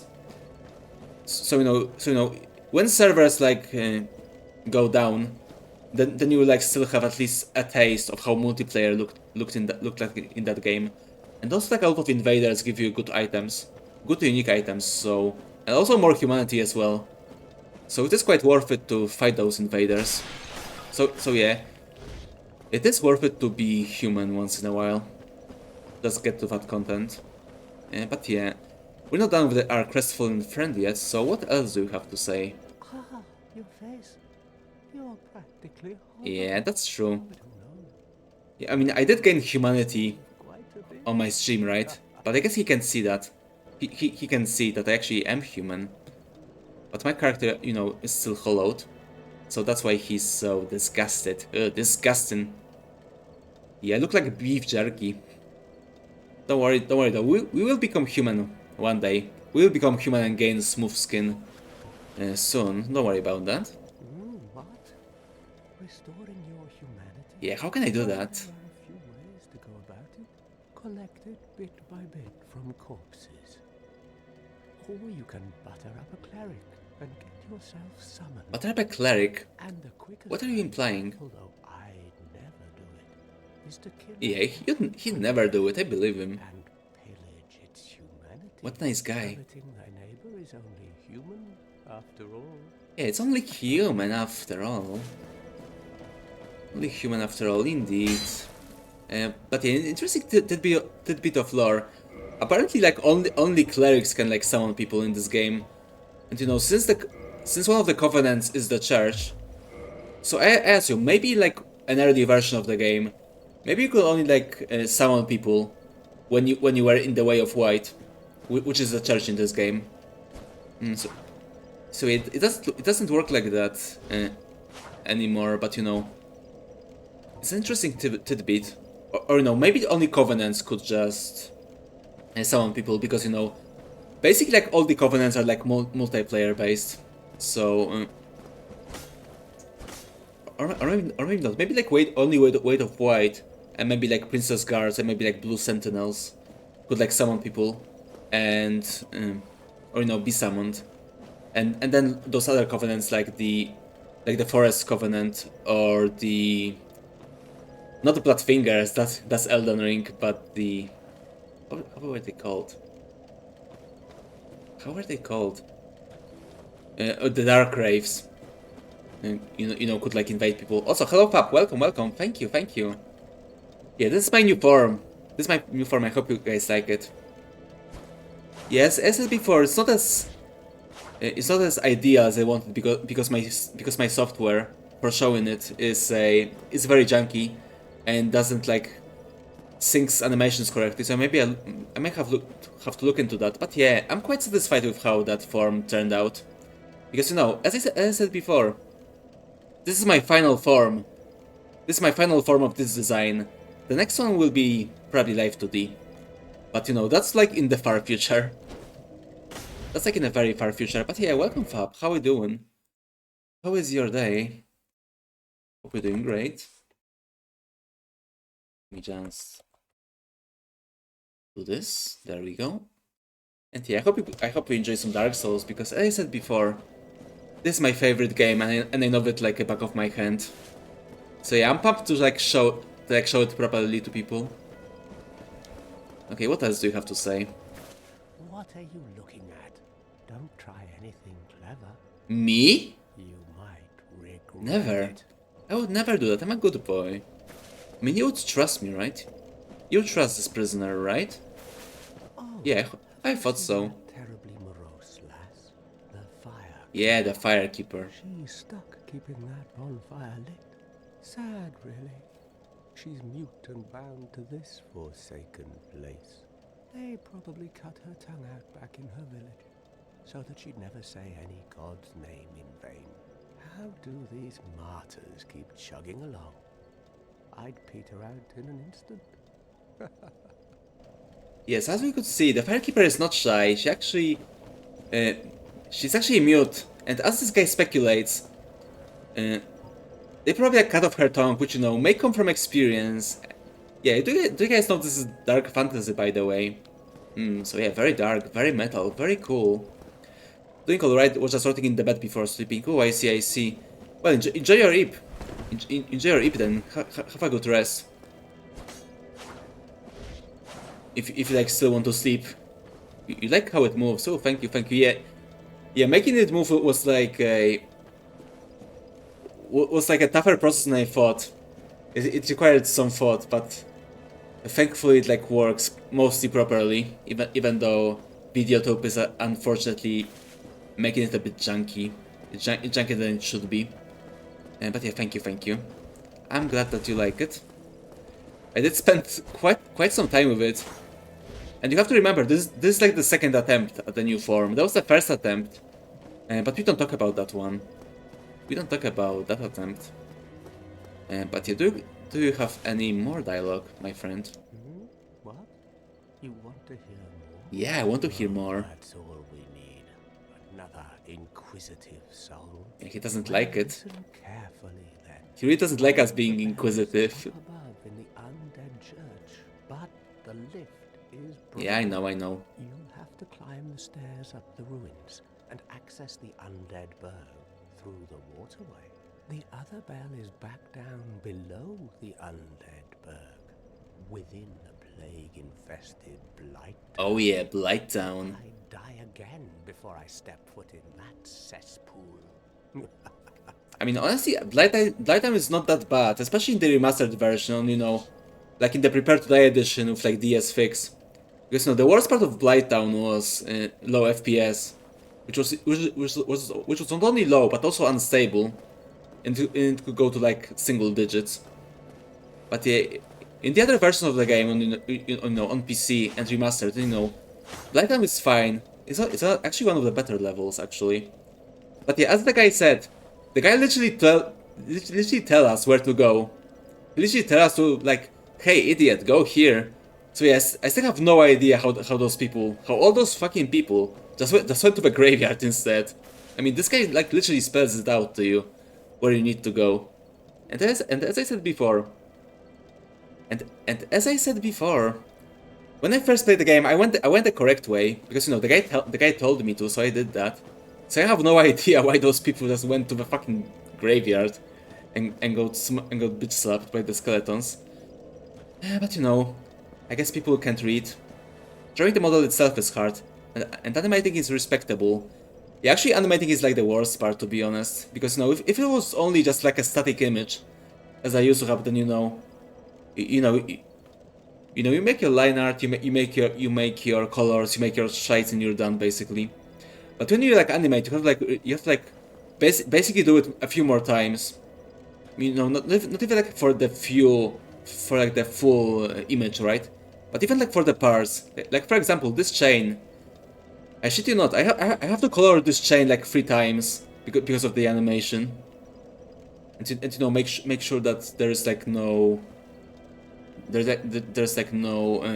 all colors from the unanimated layers. So yeah, that was a bit annoying, but thankfully, guys, if the effect is good and if you like the effect, then I'm glad. Then it was worth it. Then it was all worth it in the end. But yeah, do you have anything else to say, Crestfallen Warrior? Bloody hell, what is it now? You ask too many questions. Yeah, I know, I'm so annoying. He hates me, he hates us. What now? I'm not up for chatting. Leave me alone. Yeah, he doesn't want to talk to us. We annoyed him too much. Bro is pissed. Bro is pissed at us. So yeah, I guess we can level up now, but before we do, let's explore a bit more. There's actually a good reason why we don't want to, like, go and instantly level up in Firelink Shrine when you arrive. I mean, it doesn't really matter unless you, like, want to see all the dialogues and all the lore and stuff like that, which we want to do. That's why we're not leveling up yet. Don't worry though, we will level up a bit later. In a bit. But first thing we need to do is go here. we have to like explore more of the shrine and get all the goodies. Because there's actually quite a few secrets in this Firelink Shrine. There's quite a few goodies you can like go and collect. And that's what you're gonna do. I mean, it's not as good as in Dark Souls 3. I mean, as I said before, I don't really like Dark Souls 3. But one thing I really like about Dark Souls 3 is that the hub area, the Firelink Shrine, also Firelink Shrine in Dark Souls 3, also has like a surprising amount of secrets and goodies inside of it. So yeah, basically like Firelink Shrine in 3 is like my favorite hub, because you know there's like so much stuff to do there. So yeah, basically a rare Dark Souls 3 W, basically. Okay, here's this guy. Look at this guy. And he's actually human. He's not. From what I understand, he is not an undead like us. He's just a human who arrived here to Lordran, even though he's not an undead. And he has a reason, and we will see it soon. Also welcome. Yeah, I'm so sorry. I'm thinking about how to spell your name right again, because I forgot. Let me try. Cepheus, right? Cepheus. And they spelled it correctly this time. I hope I did. If I did not, I'm so sorry. I am very sorry. But yeah, welcome. How are you doing? How was your day? Hope you're doing great. And new PNG. It's actually not a PNG. It's actually a GIF. These are actually GIFs, you know. Cepheus, right? Cepheus. Is that correct? I'm so sorry. I'm so sorry. I can spell in general. I can spell in general, but yeah, I apologize. I just can't do it. I just can't do it. But yeah, welcome. How are you doing? Hope you have a great day. And thank you for the sippy fab. Thank you. But yeah, I hope you like my new form. I hope you like my new GIF. As I said before, I did spend quite a bit of time working on it, so I hope you guys like it. As I said before, if you guys like the result, then the effort was absolutely worth it. But yeah, how are we doing? As you can see, we're playing my favorite game today. We're finally playing Dark Souls, and I'm so happy because, as I said, Dark Souls is just my favorite game like ever. So I'm looking forward to show it to you guys in all its glory. But how are you doing? I saw you were streaming. I think it was Fortnite, right? I think it was Fortnite, if I remember correctly. So I hope you have a nice stream. It's great you love it. Thank you. I'm glad that you like it. Hello there. I believe we are not acquainted. Yeah, we're not acquainted. Have you business? Petrus of with me? Furland. If not, I'd prefer to keep a distance, if possible. Keep distance, okay. We actually may get like an emote from him, which I think is Beacon, if I remember correctly. Fortnite OG got a victory royale. Let's fucking go. Let's get some of those victories. So yeah, I hope you enjoyed your stream. Hope you had some good. As you said, you had some wins. So congrats. Congrats. Hope you enjoyed your sessions. But yeah, as I said, I'm not like really familiar with Fortnite. I did play a bit during the pandemic because that was like literally the only game I could play with my friends. Because my PC was so shitty, I could like play like literally no other game with my friends. I couldn't even play TF2, and you know, but thankfully there was like Fortnite on the Switch, and that was crossplay. So basically, we were like all locked in houses, right? And me and my friends were just, you know, they on the PC and me on the Switch. We were playing Fortnite because there was like literally no other options for us. But yeah, that was like years ago, as you can see, and I haven't really got back to the game like ever. But yeah, I hope you enjoyed your session. Hope you had a lot of fun. But yeah, let's talk a bit more to Petrus. Let me just find a good distance so he won't bitch at me too much. Hello there. I realize that I have requested that we retain our distance. Yeah, so you did, but so I you also did. want you to know that it is not meant in ill will. Here, take this as a token of peace. No, go ahead. It's for you. Ooh, what's that? A copper coin. Ooh, thank you. Money. Guys, you know what? I think he literally gave us $100 to fuck off. I think that may be that may be his reasoning. I actually never thought about that in that way before. And say that is pretty funny. Okay, so we got a copper coin, which is absolutely useless. Copper coin is absolutely useless in this game. I mean, I guess you can trade it. Maybe you can trade it. I don't remember. Maybe you can trade. I mean, in this game, trade looks. In case you're not familiar with Dark Souls, the trade in this game looks a bit differently. It doesn't work like in a normal game. You don't have like gold and stuff like that. I mean, you have souls, and you use it to buy stuff with, and you can like sell stuff later as well. You mean not some stuff, not all of them.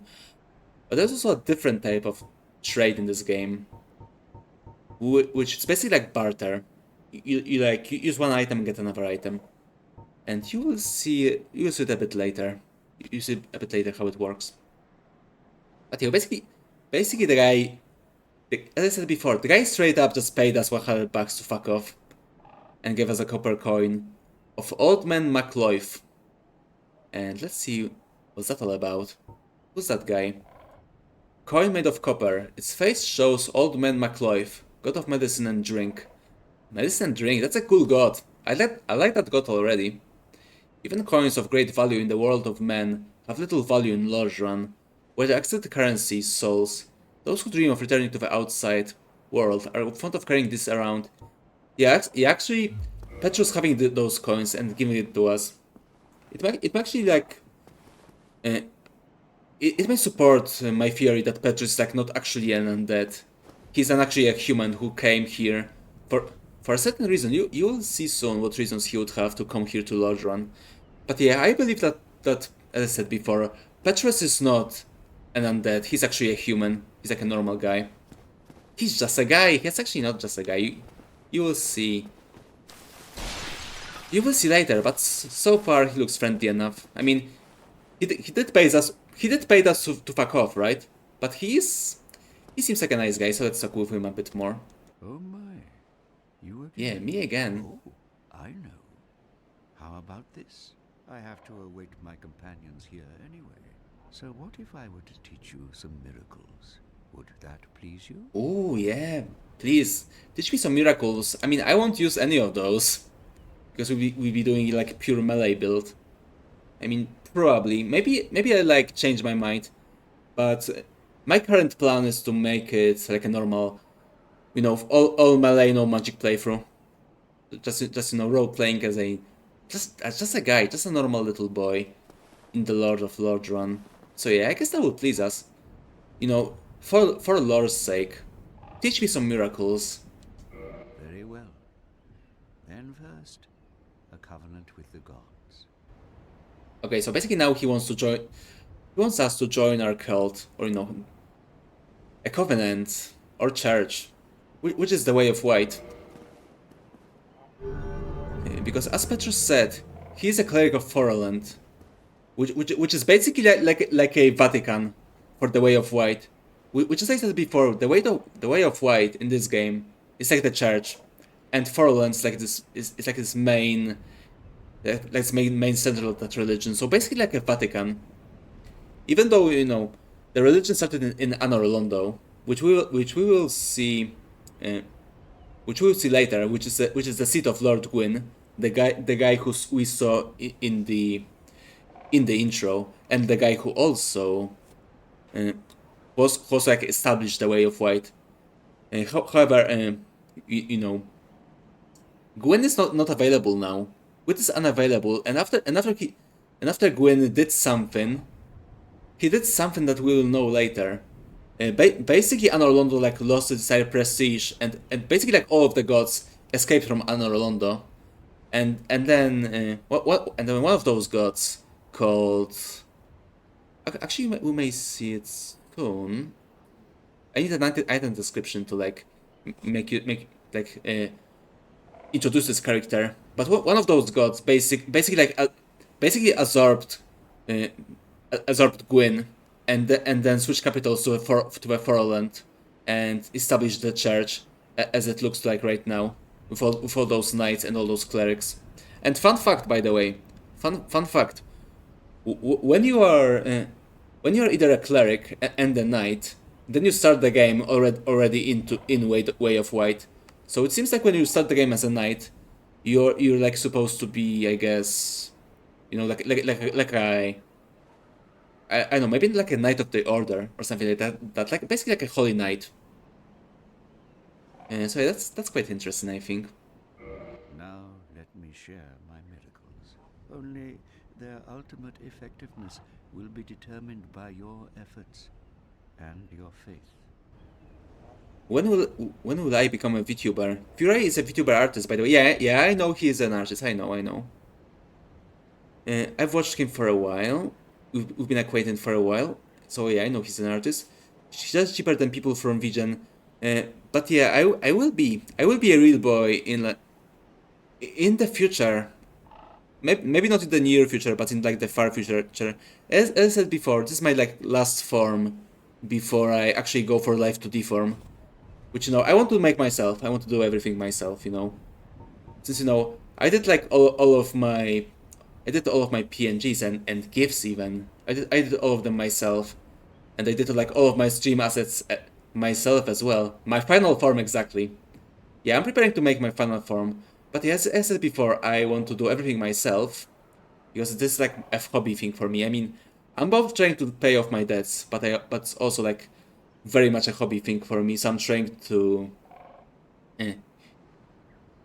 to do everything myself because that gives me a satisfaction, basically. Because, you know, I actually enjoy working my ass off, so that's why I'm gonna do it. So yeah, basically, as I said before, I actually need to like start both designing and learning Life 2D, like literally right now. Literally, I like shown off my new form, and now I just have to like start working on my new one. If I like want to have it this year, hopefully I will have it this year. I guess we'll see.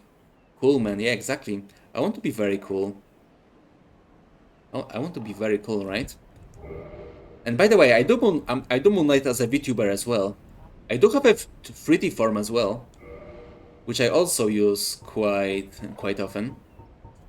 But yeah, I also wanted to have a adult version, which is my 3D version, also in a GIF form, because you know when I use my 3D form, it's like very resource intensive. So yeah, having a PNG is nice, or you know, a GIF form again. It's nice to have. It's a bit less resource intensive, so I can like play games that are harder on my hardware, basically. But yeah, don't worry, I will be a real boy one day. So yeah, you have something else to look forward to, right? So yeah, I hope you're looking forward to it. Okay, so we are in the Covenant. And as you can see here, he can teach us some miracles, which we will actually not use, as I said. And also talismans, which are basically wands. Yeah, basically in this game you have like two types of magic. Actually, three types of magic. It's miracles, which we see now, which is basically like, you know, the priest stuff. It's, you know, stuff like healing, homewards, you know, stuff like that. Yeah, the offensive spells when it comes to miracles like come way later. It's like endgame magic when it comes to miracles. And for that we have to use the talisman, but there's also pyromancy and sorcery, which uses a different type of wand. But however, for the miracles, we'll be using talismans, which you can buy from Petrus, right there. Which you won't do because, as I said, we're not a mage or a cleric or a pyromancer for that matter. But I guess you can like sit down and read the item description. So there we go. The talisman. Medium for casting miracles of the gods. Sana talisman issued to common believers. Equip talisman to cast miracles. Attune miracles from a scroll at a bonfire. Most miracles have a limited number of uses. Okay, so there's just a... You know, it's just a basic bitch talisman, so there's no lore inside. Or, actually, yeah, there is. It's a talisman issued to common believers, so, you know... for the bitches, basically. For the bitches of the world. However, Petrus may also sell us a Forlorn talisman, which is medium for casting miracles of the gods. This talisman is only granted to high-ranking forlorn clerics. Has higher miracle adjustment, which, thanks to divine protection, is not dependent upon faith. So yeah, basically this talisman right here. This talisman you can like buy at the very start of the game. It's actually one of the better ones if you like go for the miracle build, or if you like want to. If you like want to use miracles, which oh, it actually does have scaling. Which basically like, gives you like, as I said before, it strengthens your miracles and still gives you scaling. But it has like a yeah. Thank you for the CP. It's very appreciated. I'm like dying right now because there's just so much lore to talk about in this game. Yeah, so basically this is like a very good talisman, especially at the start when you don't have like a lot of faith. So you can like use this one instead, and you can use it scaling, right? You need like 10 faith to basically use it, but it's like nothing. It's literally nothing. Okay, I'll sip now. Thank you. I'll sip my own Estus flask, or in this case, actually, a flask of cerulean tears. There is actually there is an Estus in the rotation of the CPs, but I don't know why, but it's like very rare for some reason. For some reason, whenever you guys use CPs, Estus may like appear, but it's like very rare, and I have no idea why, because they all have the same chance of appearance, but I know Estus just never happens. Yeah, I can count the times when I got Estus from you, like on one hand, basically. Yeah, it was that little. But yeah, interesting thing about maybe not the talisman, but Petrus himself is that as you can see here, this talisman is only granted to high-ranking forlorn clerics, and Petrus right here is just willing to sell it to you, which kind of like may give you some assumptions to what Petrus like actually thinks about the church and the hierarchy of that church and his mission. Which, it's very interesting, right? It's very interesting. That's what I love about the lore of this game, which I honestly think other games in the series didn't really capture. Is that there's just so many just little things like that. For example, you may just see, it's just an item, right? It's just an item that a vendor sells to you, right? But if you like think about it, and if you like also add it to what Petrus does later in game, it may like work as a bit of a foreshadowing. And yeah, basically that's what I love about the lore in this game. It's just very well thought up. Like it's like, I mean, I may argue that lore in Dark Souls 2 and 3 and maybe Elden Ring is at least like half bullshit, and half bullshit and coincidences, and like half planned. However, in this game, I'm willing to believe in this game, in Dark Souls 1, and also Demon Souls as well, because it was similar in Demon Souls as well, but that the lore is like 70%, 75% planned, and the rest is bullshit. So yeah, there's like a lot of cool little things you can find if you like pay attention. I mean, it doesn't like really matter. It literally doesn't matter at all, right? It doesn't matter at all. It just gives you a nice flavor. But I really appreciate it. It just gives the game a cool identity. And you have the story in this game is like quite simple. So you have to get anything you can, right? You take what you can get, basically. Okay, so here are the miracles we have available. We have a heal. Elementary miracle cast by clerics. Restores HP. To cast a miracle, the caster learns the tale of the gods and says a prayer to be blessed by its revelations. Here is the shortest of such miraculous tales. Okay, so basically this is like a basic bitch healing. But we can also have...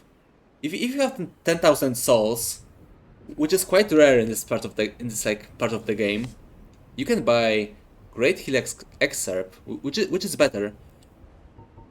You can only use it once. You can only use it once, but it is much better heal. I think it like heals you like almost to the full health if you use it. But yeah, unfortunately you can only have one. I mean, if you find like another if you have two atonement slots and you found another unit of that spell, and then you can attune both of them, and you'll have two. You have two uses.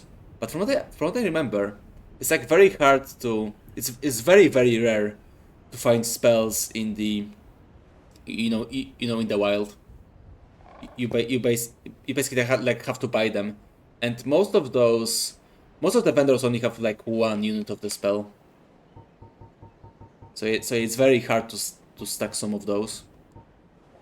Great Miracle cast by advanced clerics restores high HP. Great Heal Excerpt borrows from only several verses of Great Heal.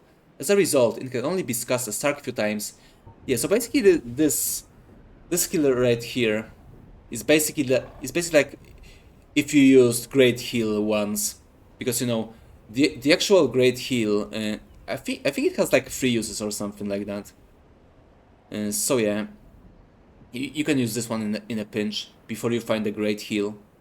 I mean, if you want to, but I don't want to because as I said before, I'll be melee only. But even though we can always just per use, right? Just look around the store. Homeward. Great Miracle cast by advanced clerics. Return to last bonfire rested at. Would normally link to one's homeland. Only the curse of the undead has distorted its power, redirecting casters to a bonfire. Or perhaps for undead, this serves as home. Yeah, this is our home now, basically. The bonfire is basically our home now. Which, might be sad, but also might be comforting in a way. It depends on what you want, I guess. First, common miracle amongst cleric knights creates a shockwave. This quickly acting miracle inflicts no damage, but propels foes back and defends against arrows. Cleric knights use this miracle when charging into enemy mobs, and it is very funny when you're like invading someone and they're on the ledge. But you have to trust me on that because we won't use it. But yeah, this is a very funny spell. And finally, the final miracle here we can use. Seek guidance. Miracle of clerics on an undead mission. Display more guidance from other worlds.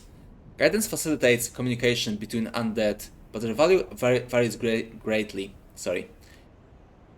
Guidance facilitates communication between the undead, but their value varies greatly. A balance of faith and wisdom is required. So basically it shows you more messages, more player messages, which is basically useless in single player, right? Because there are no player messages. It can show you some messages that are like normally hidden. But they're like extremely rare. I think there may be like only 3 instances when there is like a developer message that you can uncover with Seek Guidance. So yeah, that's why you like never see me use it, like ever. If I'll ever have like stream a miracle run, then I will never use Seek Guidance. I know, I may like use it, like show it off, but like nothing more. Yeah, but let's talk a bit more with Petrus. See what he has to say. My companions are Milady Milady? and her young knights. She is young, but burdened by an undead mission. We are her defenses, to keep her from harm.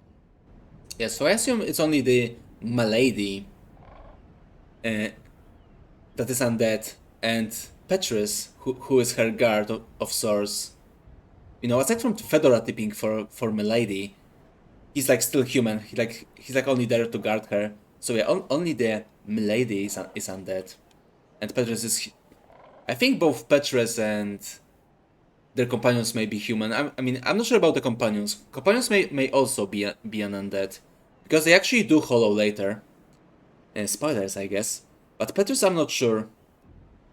Petrus may not be undead, to my understanding. Yeah, I think he like never hollows. He may get mad later if you like do certain things, or not do certain things rather. But I'm pretty sure he like never goes hollow, so I assume that means that Petrus is just not an undead. He's an actual human. And he's not like the only one. There's like a different character who's also not an undead, but is also a human, just arrived to Lordran. But that's like way way later. Yeah, take notes, Fab. Take notes. As I said before, this game has like a lot of stuff like that, so you know, make sure to keep some notes.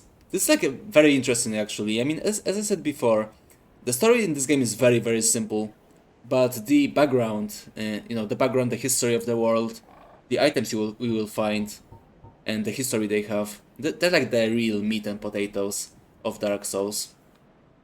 And it's just fun to uncover stuff, just be an archaeologist of sorts. Hypothetically, which Souls like would you recommend to start with? If you can emulate it, or I'm sorry, I can't say that.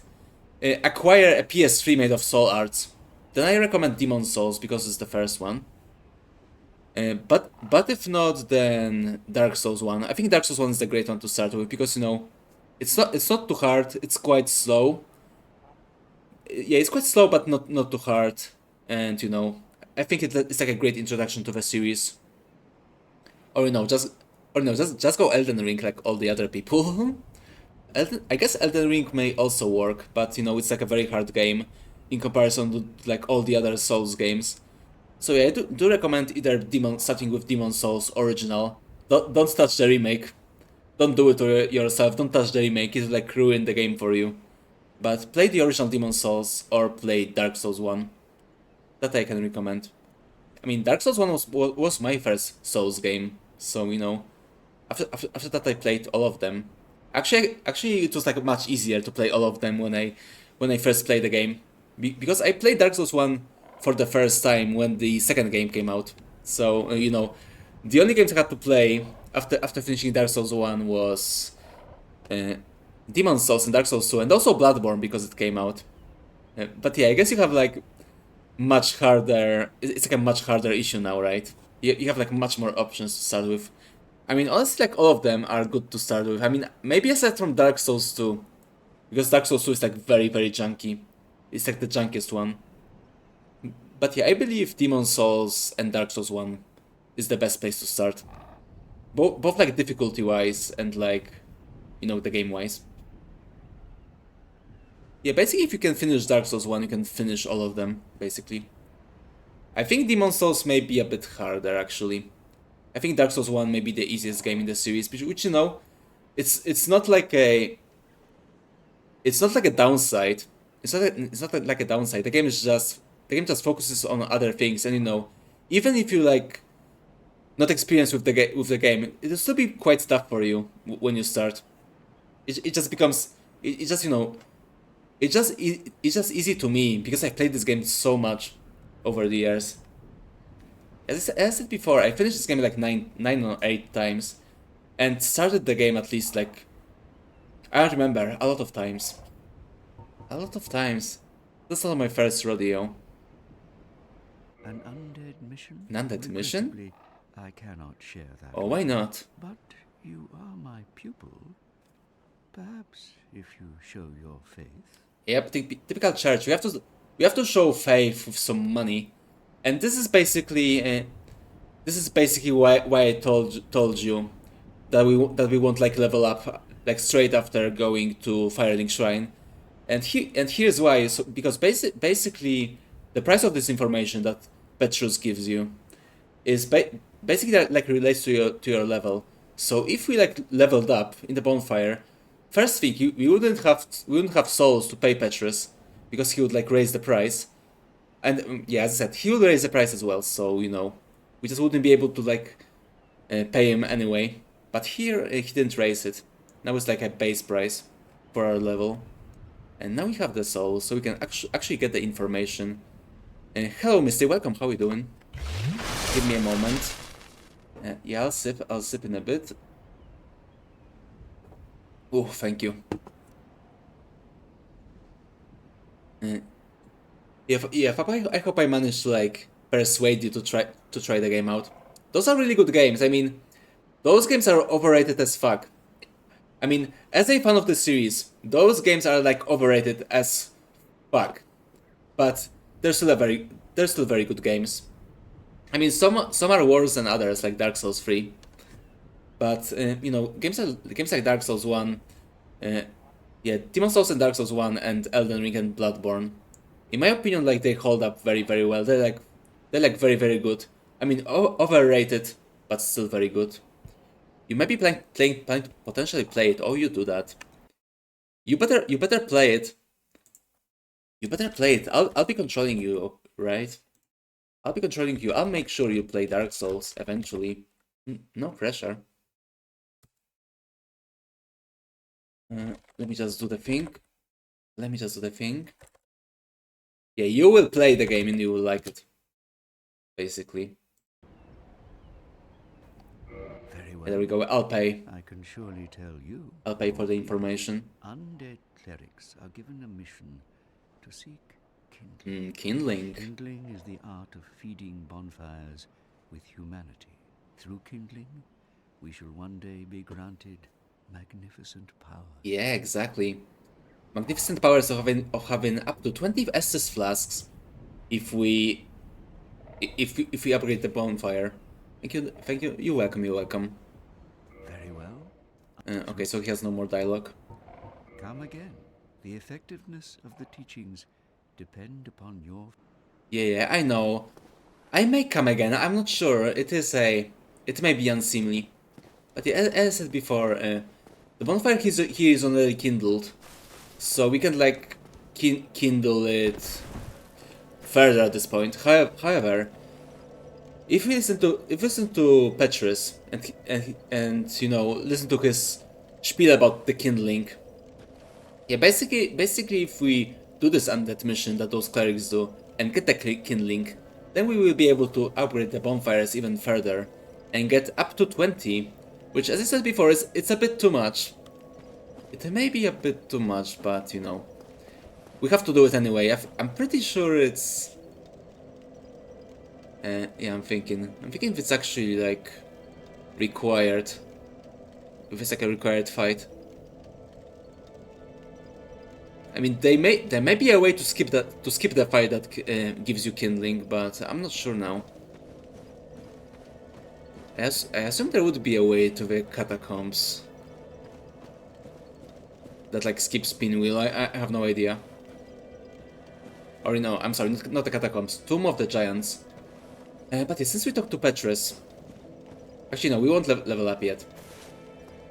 We won't level up yet, but yeah, I'm sorry for being scatterbrained, but there is just so much to talk about this game, and we still didn't even like leave the Firelink Shrine.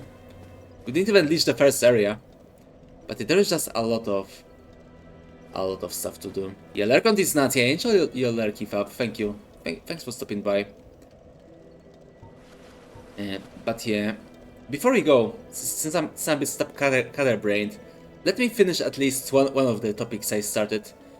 So you may remember that I was bitching about that the remaster changed the flame at the bonfire, because you know, in case you guys don't know, you may be surprised why I'm bitching about the flame. What's wrong with the flame? It's just fire, right?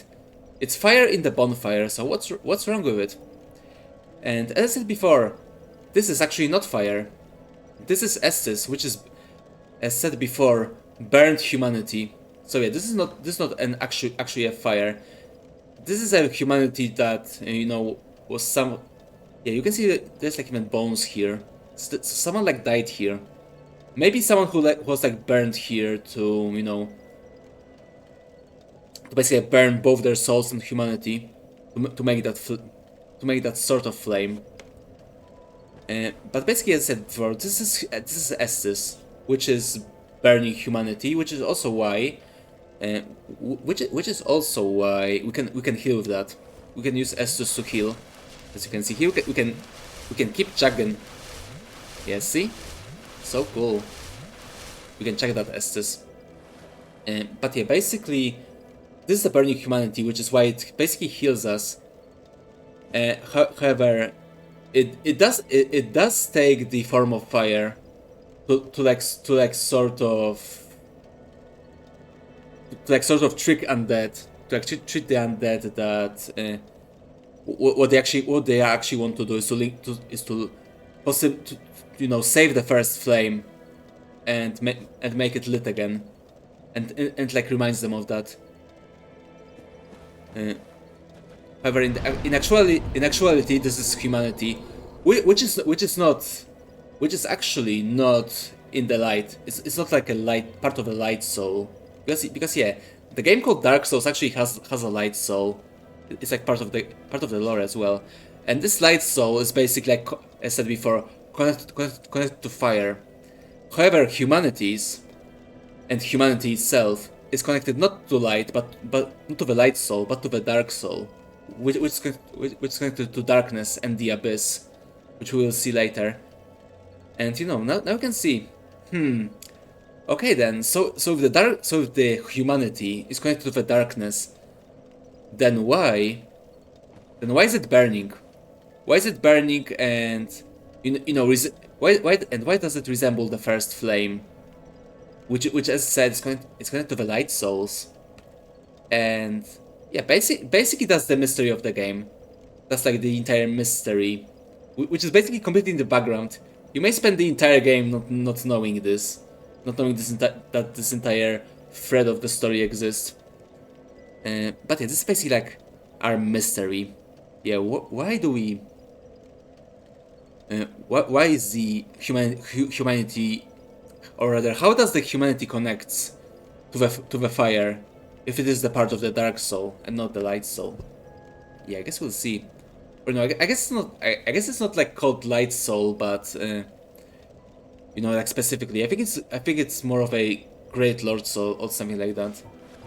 Yeah, I don't remember the specifics, but yeah, basically, for now we have to remember that flame and the dark are like the total opposites, and the humans are actually in the dark part, like in the dark part of the spectrum.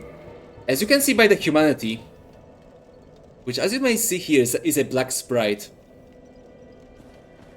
which is connected to the darkness and to the abyss, right here. Okay, so I guess that's actually no. Let me show you the fire first, because what did I just told you? It's like way more clear in the original game, or in the original version of the game on the Xbox 360. Let me just find the image. Give me just a moment, please. Guess I should have prepared that one before, but I need an image. Yeah, the problem is like a lot of these images are like from the remastered version now, and not from the original. And I'm looking for like a good one. Yeah, this one's pretty good. Yeah, this one's good. This one's good. Let me take that one. Also, in this image you will be able to see how different the lighting was in that game. Give me just a moment, please. And where is it? Where is the image I just downloaded? There we go. There we go. That's how the bonfire looked in the original game. Yeah, as you can see, this flame looks very weird, and that's because, as I said, it's not a flame. This is Estes. So yeah, that's like a big fuck up on the part of the remaster. Like, I have no idea why they did it. Because but funny enough, in Dark Souls 2 and Dark Souls 3, the fire actually looks like this fire right here, which it's a bit strange. I assume From Software just, I guess they backed down on the part that the flame in the bonfire is like actually Estus and not fire, even though they didn't change the lore in the game, but they just kind of like backed down on this entire theory or something like that. Which it's very strange. It's a very strange decision. I assume the guys who did the remaster, which as far as I know was not actually From Software, it was like some contractor. But those guys, basically they just wanted to like have parity with Dark Souls 2 and Dark Souls 3. So basically they removed this strange looking flame here and left us with this flame right here. It's like normal looking flame. Which, what can I say? It's quite a blunder. It's quite a blunder since, as I said before, this game has like a very thought out lore, right? And as I said before, I assume at least 75% of the lore is actually like, you know, thought out and planned out. And the rest is bullshit, so, you know. I assume the weird shape of fire was like actually deliberate. But yeah, unfortunately you can see that right now. It is quite strange, right? It is quite strange, since it doesn't work now. It doesn't work at all. It's just a normal fire, for some reason. But yeah, actually before you level up, there are still some things we can do before you finally go and do that. As I said before, we still have more goodies to find in the Firelink Shrine. There are still more secrets to solve. For example, as I said before, we had like the bottom level of the church. It's like basically a basement. It's like a destroyed basement right here. And this here is a lift. However, it doesn't work right now. And there is a secret there that will show it to you in a bit. But first, let's get the goodies. Soul of the Lost Undead, that's good. We will always need more souls. And kind of like jump here. I guess I will be able to jump here, but I don't think if it's worth it. Because there's an easier way to go to that part. However, first we need to get the elevator running. There we go. God bless the junk. Oh, careful. Don't fall down. Oh, there we go. There's actually still some stuff here. From what I remember. And as I said before, it's basically easier to use the elevator to... when it's working, of course.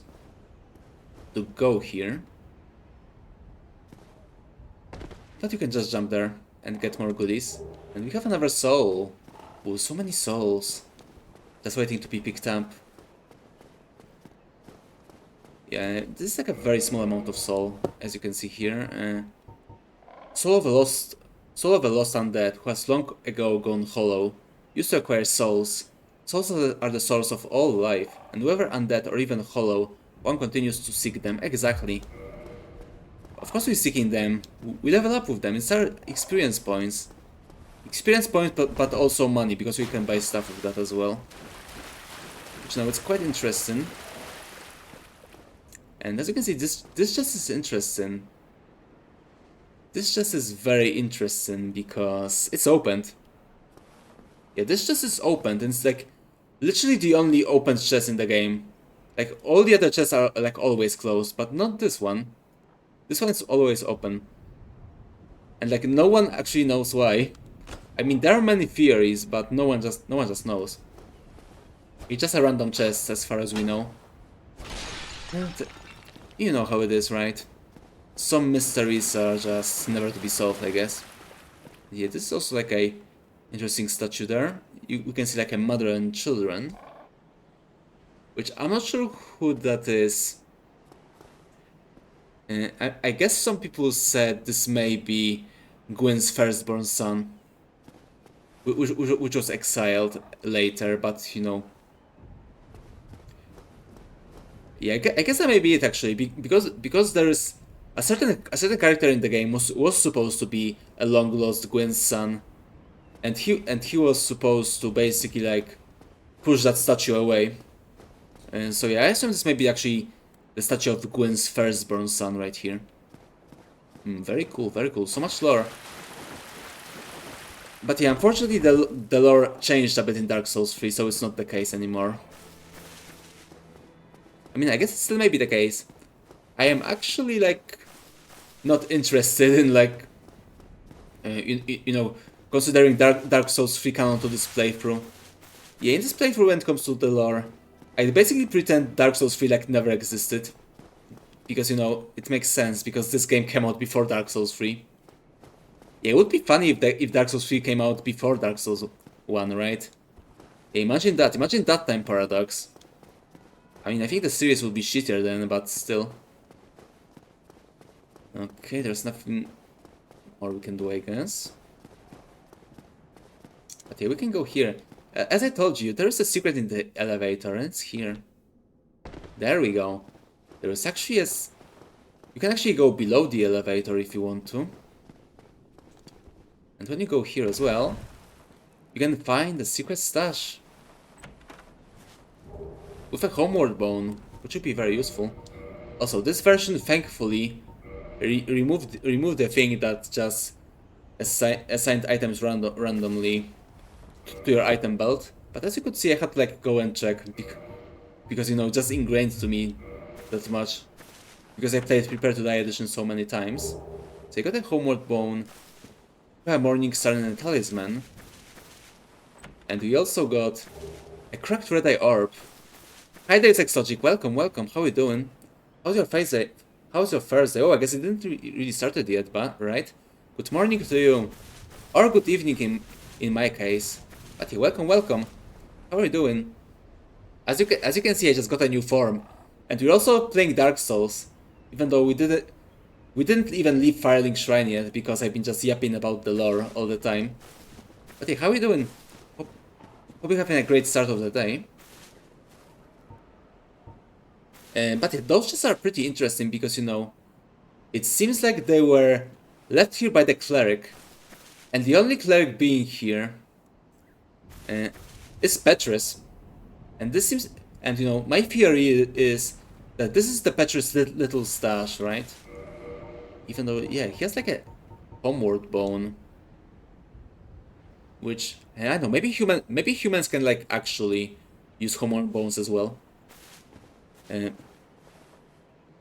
yeah, I know. But yeah, I assume it's like a Petrus' stash. And him having a cracked red eye orbs, which allows you to invade another world. Yeah, I think it paints pictures of the Petrus, right? Because, you know, this guy is quite suspicious like already.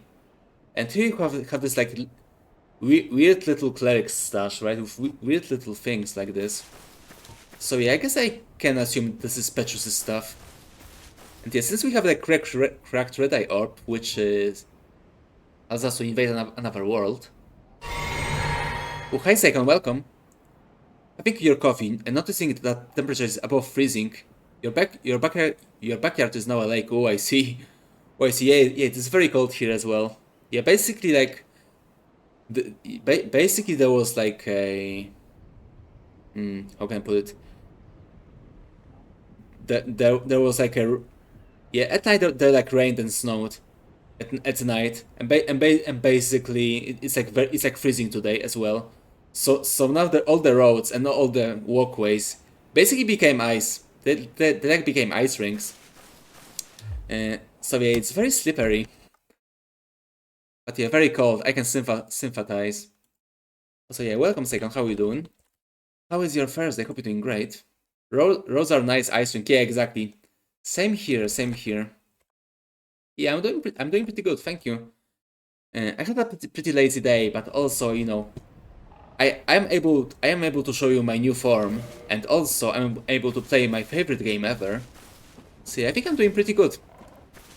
So yeah, I hope you guys are doing great as well. Hope you guys are having fun watching me in Dark Souls. Also, there's a final chest, which gives us a Lyle talisman. But you were supposed to. Yeah, that's right, we were supposed to read the description of the Red Eye Orb. Let me just do it. Defeat the Master of the World you have invaded to acquire humanity. The cracked Red Eye Orb allows players to temporarily imitate the ability normally limited to the dark rays of Cave. Or Kafi. I think it's Cave actually. No, now that I think about it, I think when he introduces ourselves to us, he calls himself Kaf. So I guess we'll go with Kaf. His Kaf. Yeah, you're welcome, you're welcome. Okay, yes, so seems like Petrus is into some suspicious things, right? Especially since he has Lyle's talisman here, which is a weapon against the undead, as you can see. Talisman utilized by all Father Lyle's cleric knights to hunt down the undead. Blocks Essus recovery within a limited area. Yeah, so basically this is like it's like an online play item. I mean, you can use it sometimes in the game, but it's mostly like used for the online because it blocks, you know, using Estus. In the outside world, the undead are cursed creatures, and Lyle's cleric knights are widely praised for the undead hunts. This Blaze Talisman blocks undead recovery, allowing the knights to fight with impunity. Okay, so basically my theory here is that this nice guy there, Petrus, is like into hunting undead. He's like in the cult of Allfather Lyald. And even though his lady is like undead herself, Petrus seems to be like part of the, of that order, right? Of those undead hunters, and he basically like uses all those red eye orbs to then go and kill all the undead he can find, even though he is human.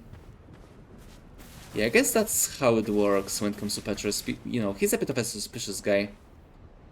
Okay, and here we have the famous cemetery. The place that makes everyone thief. It is here. It is quite dangerous. And yeah, you know, generally I wouldn't be here, but there are some goodies. There are some goodies to collect. Even though it's like a very dangerous place. You shouldn't be here until you're like way higher level. Okay, maybe not like way higher, but quite higher. But yeah, we can't like fight them in our current state. Oh fuck, I'm fucked. Yeah, see, that's what happens. That's what happens basically when you go to the graveyard. And no biggie though. I'll just recover my souls. That's our first death, by the way. And of course it's on the graveyard. Of course it has to be on the graveyard. Yeah, very classic Dark Souls right there. There we go. Is our first death. It doesn't matter though, because, you know, we can basically you know, just throw ourselves at them and just die all the time. Because, you know, if you find an item, it stays with you forever, basically. So you can basically just... It's like a viable strategy. Just throw yourself at the enemies. And just like try to dodge them. Hey, come on, recover the power. There we go. There we go, we got our souls back, see? I told you it's no biggie. But yeah, it is a viable strategy to just, you know, run past enemies and then get an item and then die. Because, you know, the item stays with you. Okay, we still shouldn't level up for a bit. There are still more items to collect. See, I think this time we got a...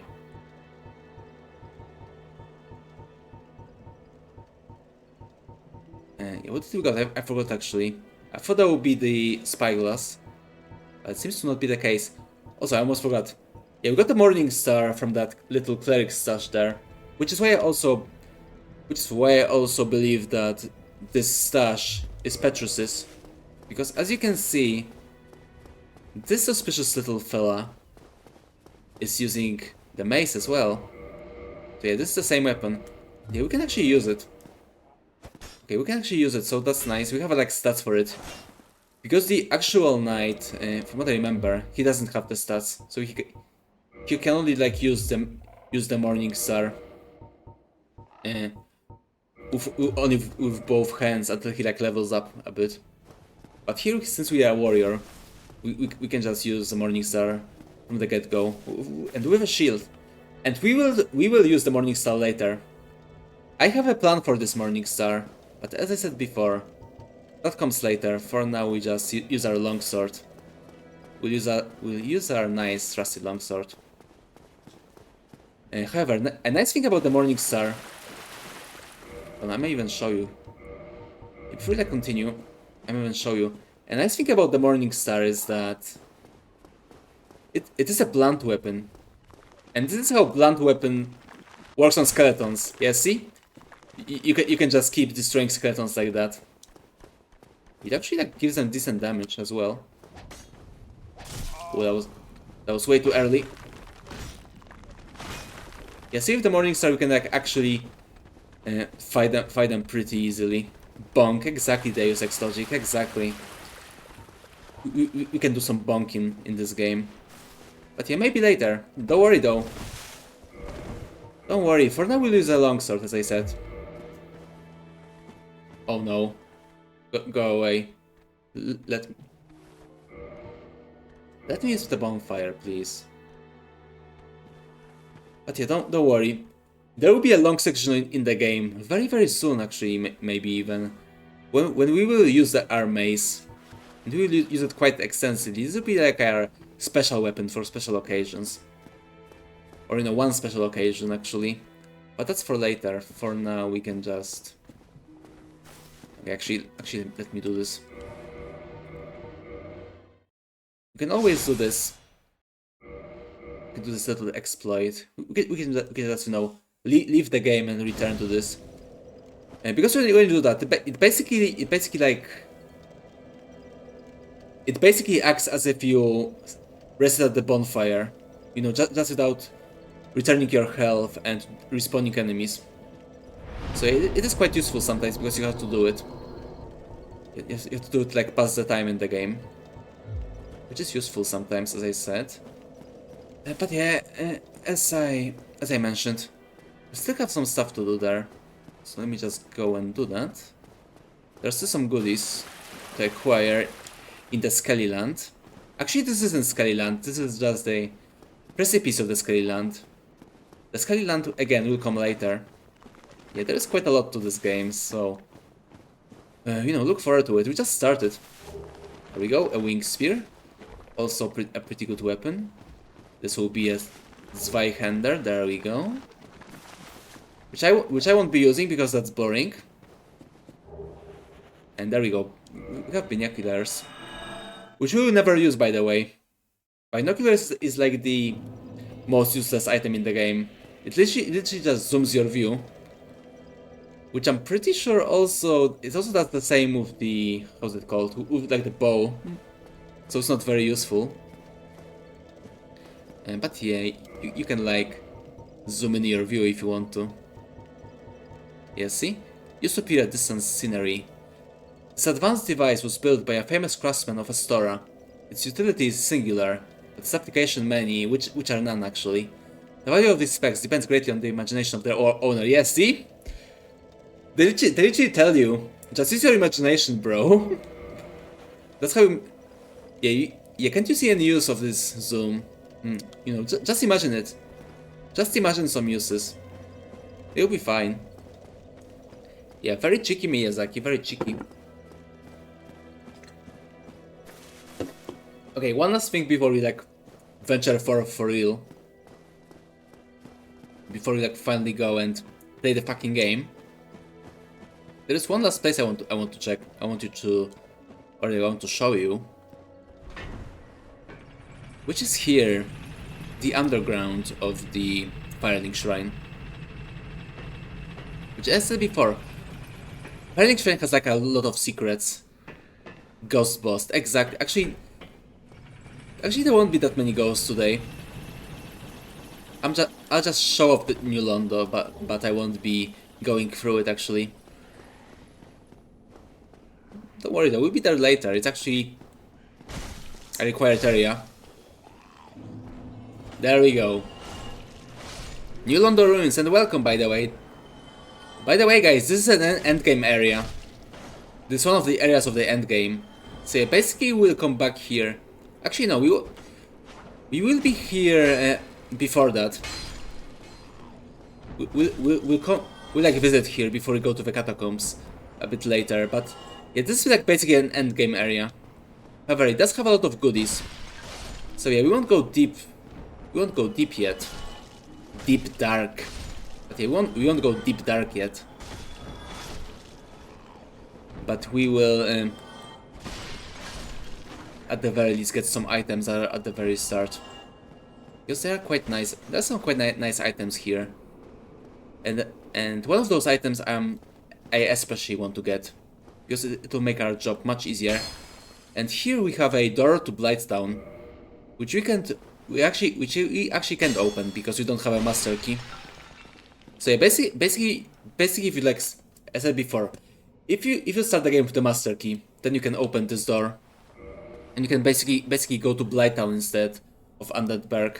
So you can like go and ring the second bell, which it doesn't change that much. I mean, it does give you some items, some better items, but it doesn't really change that much since you have to go to the Undeadburg anyway, eventually, and ring the first bell. But if you like want to get some pyromancies or something, or you know, better upgrade materials, then you can go to Blighttown first if you have the master key.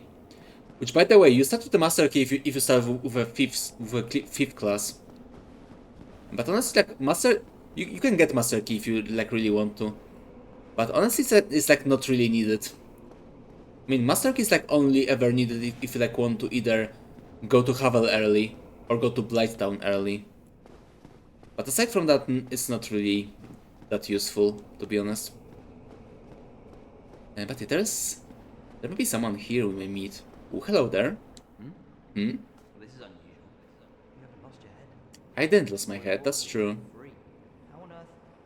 Well, I shouldn't pry. I'm Ricky of Vinheim. Rickard of Vinheim. Once an established smith. Look at me now. Nice Berserk reference, by the way, Miyazaki. Because you know, there was also a blacksmith called Rickard in Berserk. So I guess that's fair because Berserk is a pretty good manga, and also like the main inspiration for Dark Souls 1 and like Demon Souls and like literally all the games in the series. But it is our first blacksmith we can meet in the game. What is it? Have you? Oh no. Don't worry. No intention of escape. I see, you're here forever, mate. Safe here. Okay then. Not bear the thought of going hollow out there. Although, I must admit... Yeah, don't be hollow, just be yourself. Just be yourself, my man.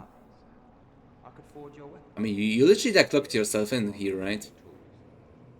I'll show you what made me the best in Vinheim. Really? So I don't know if you guys can see it. Okay, now you can't. But the texture there inside is like very misaligned. I mean, you wouldn't be able to see that if you played the original game because of the different lighting. But here in the remastered, when the game is a bit washed out, then you can see that the texture inside of his cell is a bit misaligned. But it's just more junkiness.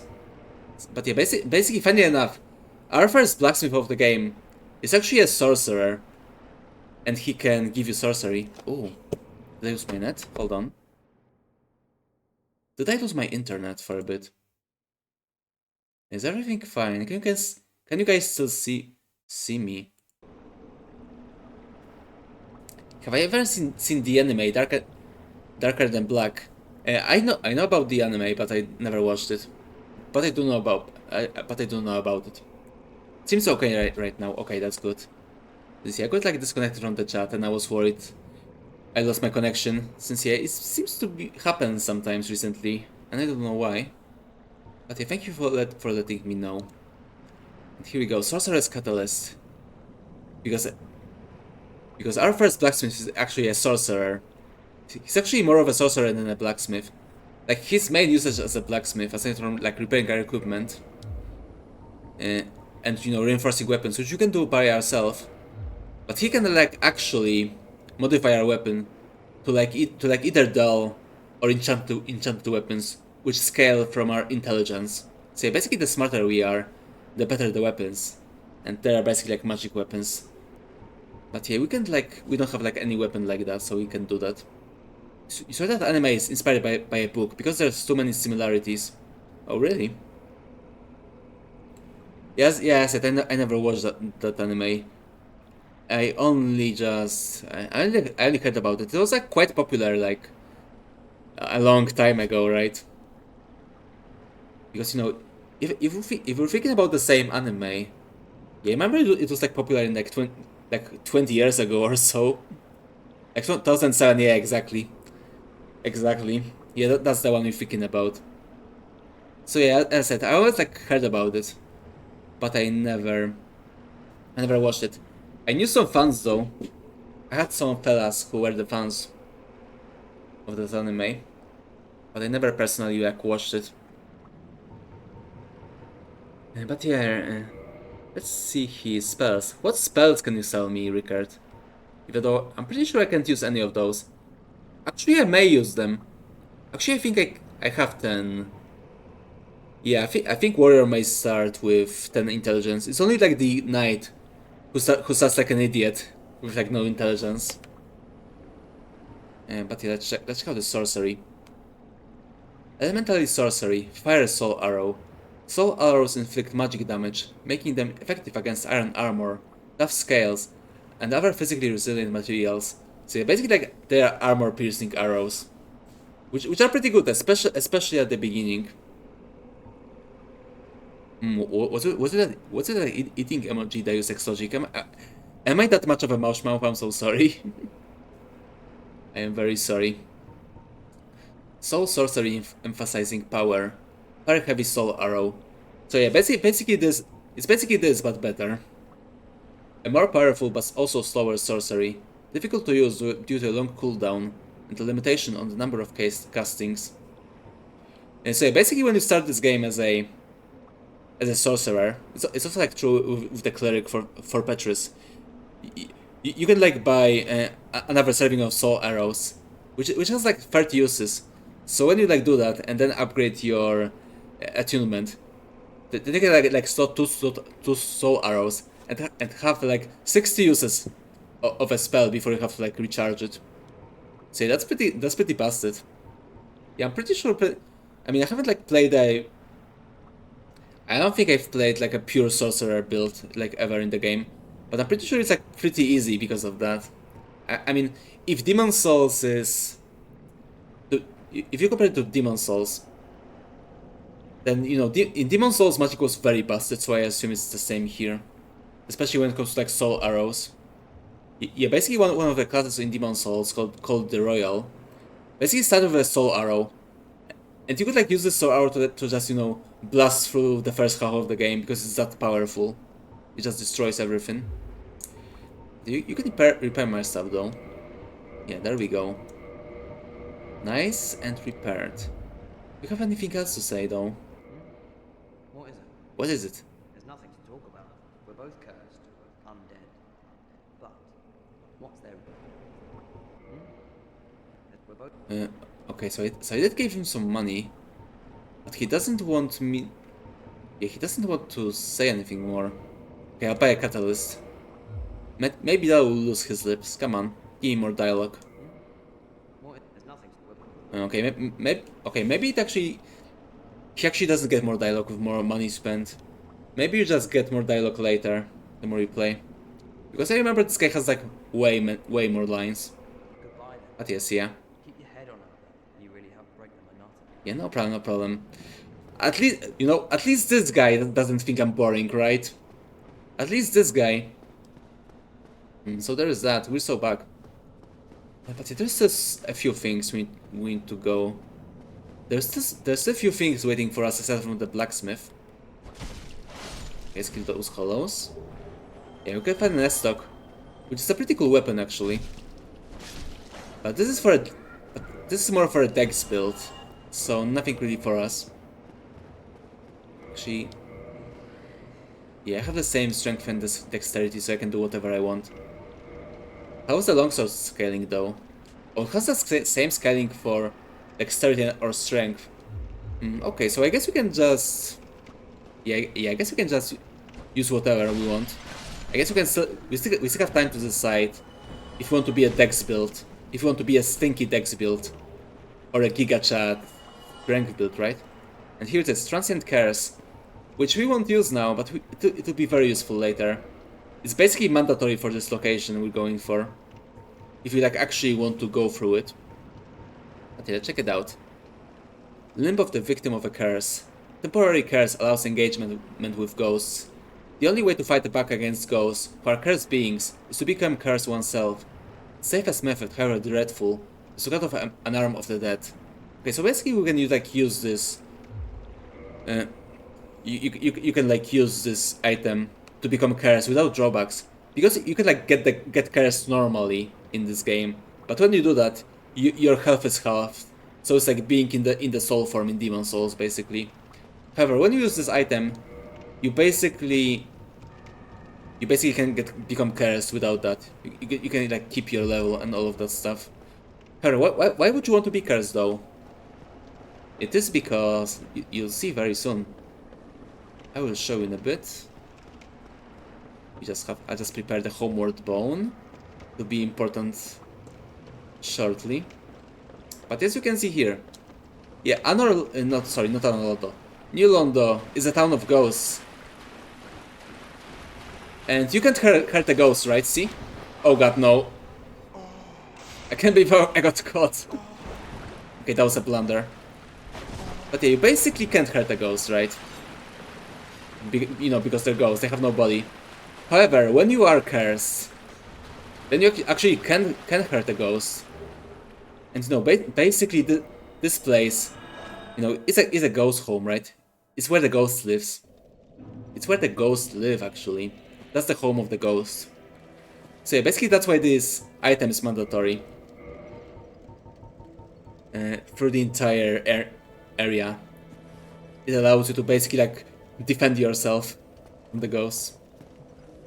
Which I actually like. I actually enjoy when games, you know, give me like a bit more challenge. You know, a bit more of a quirky challenge than, you know, just rolling through the attacks. Always like enjoy that about Dark Souls. And that's like one of many sections that are like that. I mean, not like that exactly, but like another one of those gimmicky sort of sections, which, you know, I think break the monotony pretty nicely. But yeah, what else do we got? We got the Firekeeper Soul, which, you know, we have to like go and give to the Firekeeper right here. But before we do that, let's see what that soul is all about, shall we? A Firekeeper Soul, soul of a long-lost Firekeeper. Each Firekeeper is a corporeal manifestation of her bonfire, and a draw for the humanity which is offered to her. Her soul is gnawed by infinite humanity that can boost the power of precious Estus flasks. So yeah, basically, my understandings, Firekeeper can like produce infinite humanity, basically, right? As it's stated here. And then they use this humanity to burn it and create Estus for the bonfire, right? So I assume that's why it works. And then we can give her this soul, because this soul is like actually used to be a Firekeeper. It used to belong to an actual Firekeeper. And then we can give it to another Firekeeper, so she can use this like power of infinite humanity to then boost our Estus flasks, which as said before contains Estus, which is a burning humanity. Okay, makes sense. Understand? Understandable. Exactly, right? Oh god, I feel like a madman right now. Anyway, it can be used to gain humanity and restore HP at the cost of losing the Firekeeper's soul to reinforce the Estus flasks. Yeah, from what I remember, it gives you like 5 humanities, which, you know, humanities are actually very common in the game. They're not like, you know, they're not like super common, but they're like uncommon, right? So there's some scarcity when it comes to humanity, but there's like a lot of it. Like very often, I end the games with you know, more than 50 humanity sometimes, because there's just so much in the game. And you can also farm humanity as well, so it's like pointless to use the Firekeeper soul for that. Yeah, basically if you basically if you don't kill the boss in the area, and you just farm the enemies, you know before killing the boss, then you just get humanity for free. I mean, it takes some time, but it's basically like infinite supply. And what's wrong, Severin? What's wrong? What's so funny? What makes you keck? Maybe even hee. But yeah, humanity is quite common. It also drops from rats.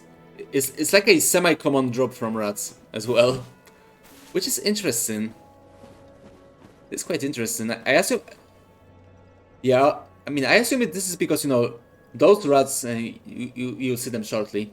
We'll see a rat very soon. But I believe those rats are, you know, they have humanity because they eat corpses, so that's how they got it. However, I want to believe that this is actually like a social commentary. I mean, it doesn't have like any ground to stand on, but it's funny, so let's go with that. Okay, let's go with that. Okay, let's go and upgrade our Estus flask. So yeah, basically, if you know to do that, if you know that it's there, you can basically like upgrade your Estus flask like at the very beginning of the game, because yeah, normally you would like get a Firekeeper soul in like in Undead Parish. So basically you have to like go through the entire Undead Berg first. So yeah, when you're like a new player, this may take you like 10 hours or so. I mean, it will take us much less. it will take us much less time to do that, but still. It is quite some time. It is a trek. But as I said, if you know that it is there, then you can like get an upgrade instantly. So this is a nice trick you can do. You again? Me again. There's nothing to speak That's about, true. really. Oh, actually, something strange did happen. Yeah, what happened? That crow flew off with somebody in its clutches. I think it was a man curled up in a ball.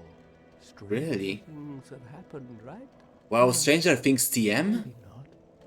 Wow, I didn't know they were promoted. Well, that's a very bad joke. I apologize. What? Okay, we have no more dialogue. Okay, now we can actually go and level up.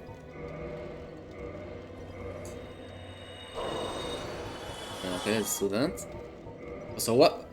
One good change that the remaster have, that the original didn't have, is that you can actually use multiple souls in this game.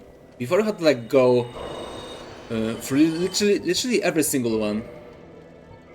So yeah, that's like a nice quality of life feature right there.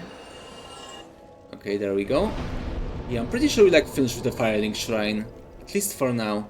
So finally, after, let me check, 2 hours and 52 minutes, we finally go to Undead. There we go, guys. We're so back. We're so back right now. It's crazy. Yeah, I think we can go like. Yeah, let's go full vitality. I think it'll be fine now. Okay, now we can go. Let's go, adventure, finally. Damn, it took a bit. Okay, now we just need to be very careful with those guys. They are not hard, but they still hurt. And I want to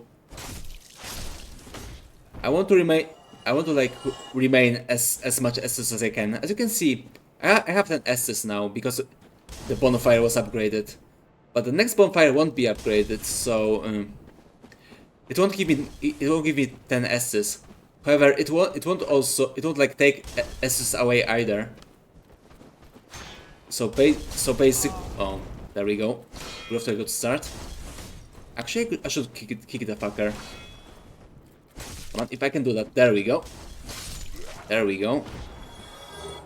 We got a hollow Sorchel helm. Nice. But yeah, basically, the longer we hold on onto those Estus flasks, the better. You know, basically when I first played the game, way back when, careful. You have to be very careful not to catch our sword on the wall. But my very first playthrough, I didn't know about kindling. I like didn't bother to check what it does. So basically what I did is that whenever I like was like in a hard spot in the game, I just ran back that was like before the Lord Vessel as well. Before I got the teleport. I just ran back the entire way from wherever I was in the game back to the Firelink Shrine, so I would get 10 Estus again. And you know, that was actually really fun. That was actually pretty cool because that means I like learned the map very well. You know, as a side effect of all of that. So yeah, I actually appreciated it back in the day. I actually liked, you know, walking around and just learning the map, getting some souls, doing all that good stuff. And there we go, some secrets, more secrets. There are a lot of secrets in this game, so yeah, even though it is just the beginning of the game, be prepared for a lot more secrets, because there's still more to come. And we got a Ring of Sacrifice. And what does Ring of Sacrifice do, you may ask? This mystical ring was created in a sacrificial rite of Velka, the goddess of sin. Its wearer will lose nothing upon death, but the ring itself breaks. Yeah, so basically it's like our get out of jail free card, which we will actually have to do at least once in the game. There's like one section in the game which is like it's like a guaranteed death. You can't like, to my knowledge, you can't skip it at all. You just have to die at one point of the game. So I'll leave all my rings of sacrifices for when that happens. Okay, now we got the secrets. Now we can continue to the berg. Yeah, come on, get an item. Remember about the item. More. Yep. I would say this is probably a soul, and yeah, I remembered correctly. This is a soul. And here's the rat. Here's our first rat. Will he give me humanity though? Okay. He did not give me humanity this time. Don't worry though. There'll be more chances. There'll be more chances to get it. And what do we have here? And here's the FromSoft's classic. The door does not open from this side, even though it doesn't make sense at all. You should be like able to like at least stick your hand through and just open the gate that way, right? However, that's not how the game works, unfortunately. So we just have to move on. And there we go. Yay, the ended berg. We finally reached the first level of the game. And what can I say? That's what the game's getting serious. The true Dark Souls starts here. Come on. Careful with this guy. I don't want any bombs thrown at me. There we go. Well, thank you for the firebomb. I will actually put it here. It may be useful. It may be useful later. No, not this. Give me the firebomb. There we go. And what do we have here? Nothing. That's right, there is nothing.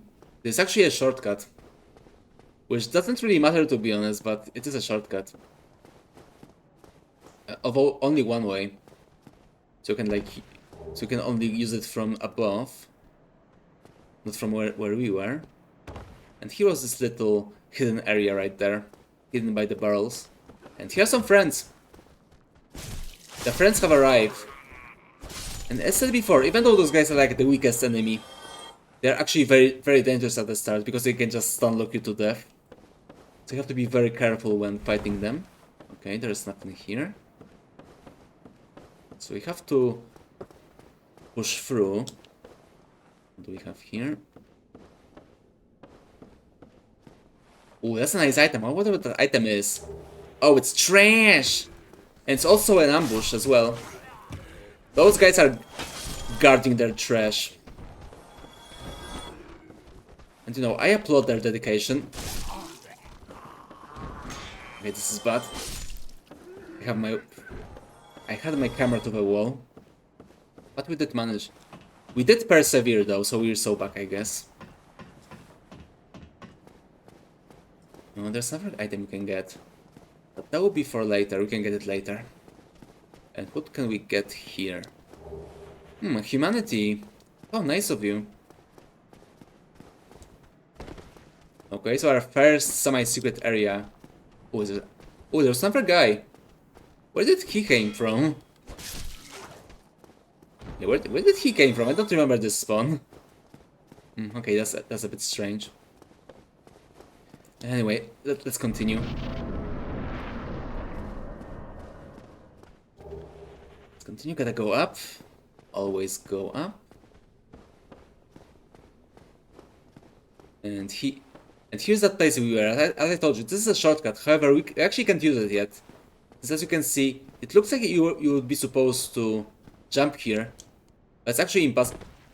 Fuck you, game. Fuck you, game. Okay, there we go. Yeah, that's why we don't want to do that jump. First, it's like impossible to do.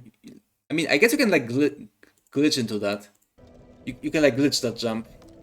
But normally it's like impossible to do. And also you can die, as you can see. So yeah, I don't recommend. I don't recommend this at all. Also, let me do a backstab, come on.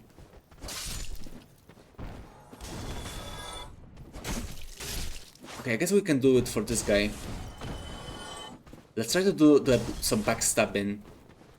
Well, we gotta stab back the guy in the stab. As a wise man once said, back in the stab. Oh, I can do that actually.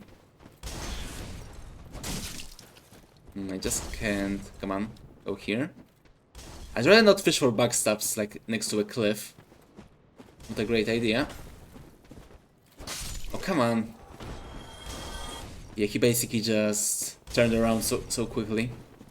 Let's try to do this guy instead. Come on. There we go. Back in the stab. Bam. Beautiful. That's how we do it. That's how we play Dark Souls CM. Oh, did this guy just jump off?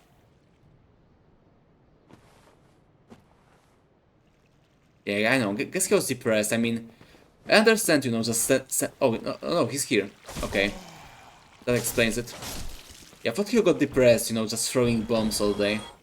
And just decided enough is enough. There we go. No humanity there. Okay, then. I guess no rat humanity for us today. Okay, I guess I can live with that. Thankfully we don't have to go through the hidden area again this time. So there's that. Come on, there's an ambush. But I'm prepared because I remember, because I played the game like a million times. So there we go. Yeah, those guys are nothing against my game knowledge. They will never, ever surprise me now. And... Yep. Ooh, watch out for the dragon. This is a high dragon traffic area, in case you guys don't know, so it's better to be cautious. Come on. And nothing like a good old tactic of abusing the stairs. Come on. Come in, friend. Ooh. Oof. Yeah, okay, that was pretty lucky actually. I thought he would actually get me because I whiffed the first hit. Thankfully not. Let's get a nice wooden shield, there we go. I mean, I don't need it because it's a shitty shield, but no, for completion's sake. May as well. And here we go! Our first non-firing shrine bonfire. It's finally here.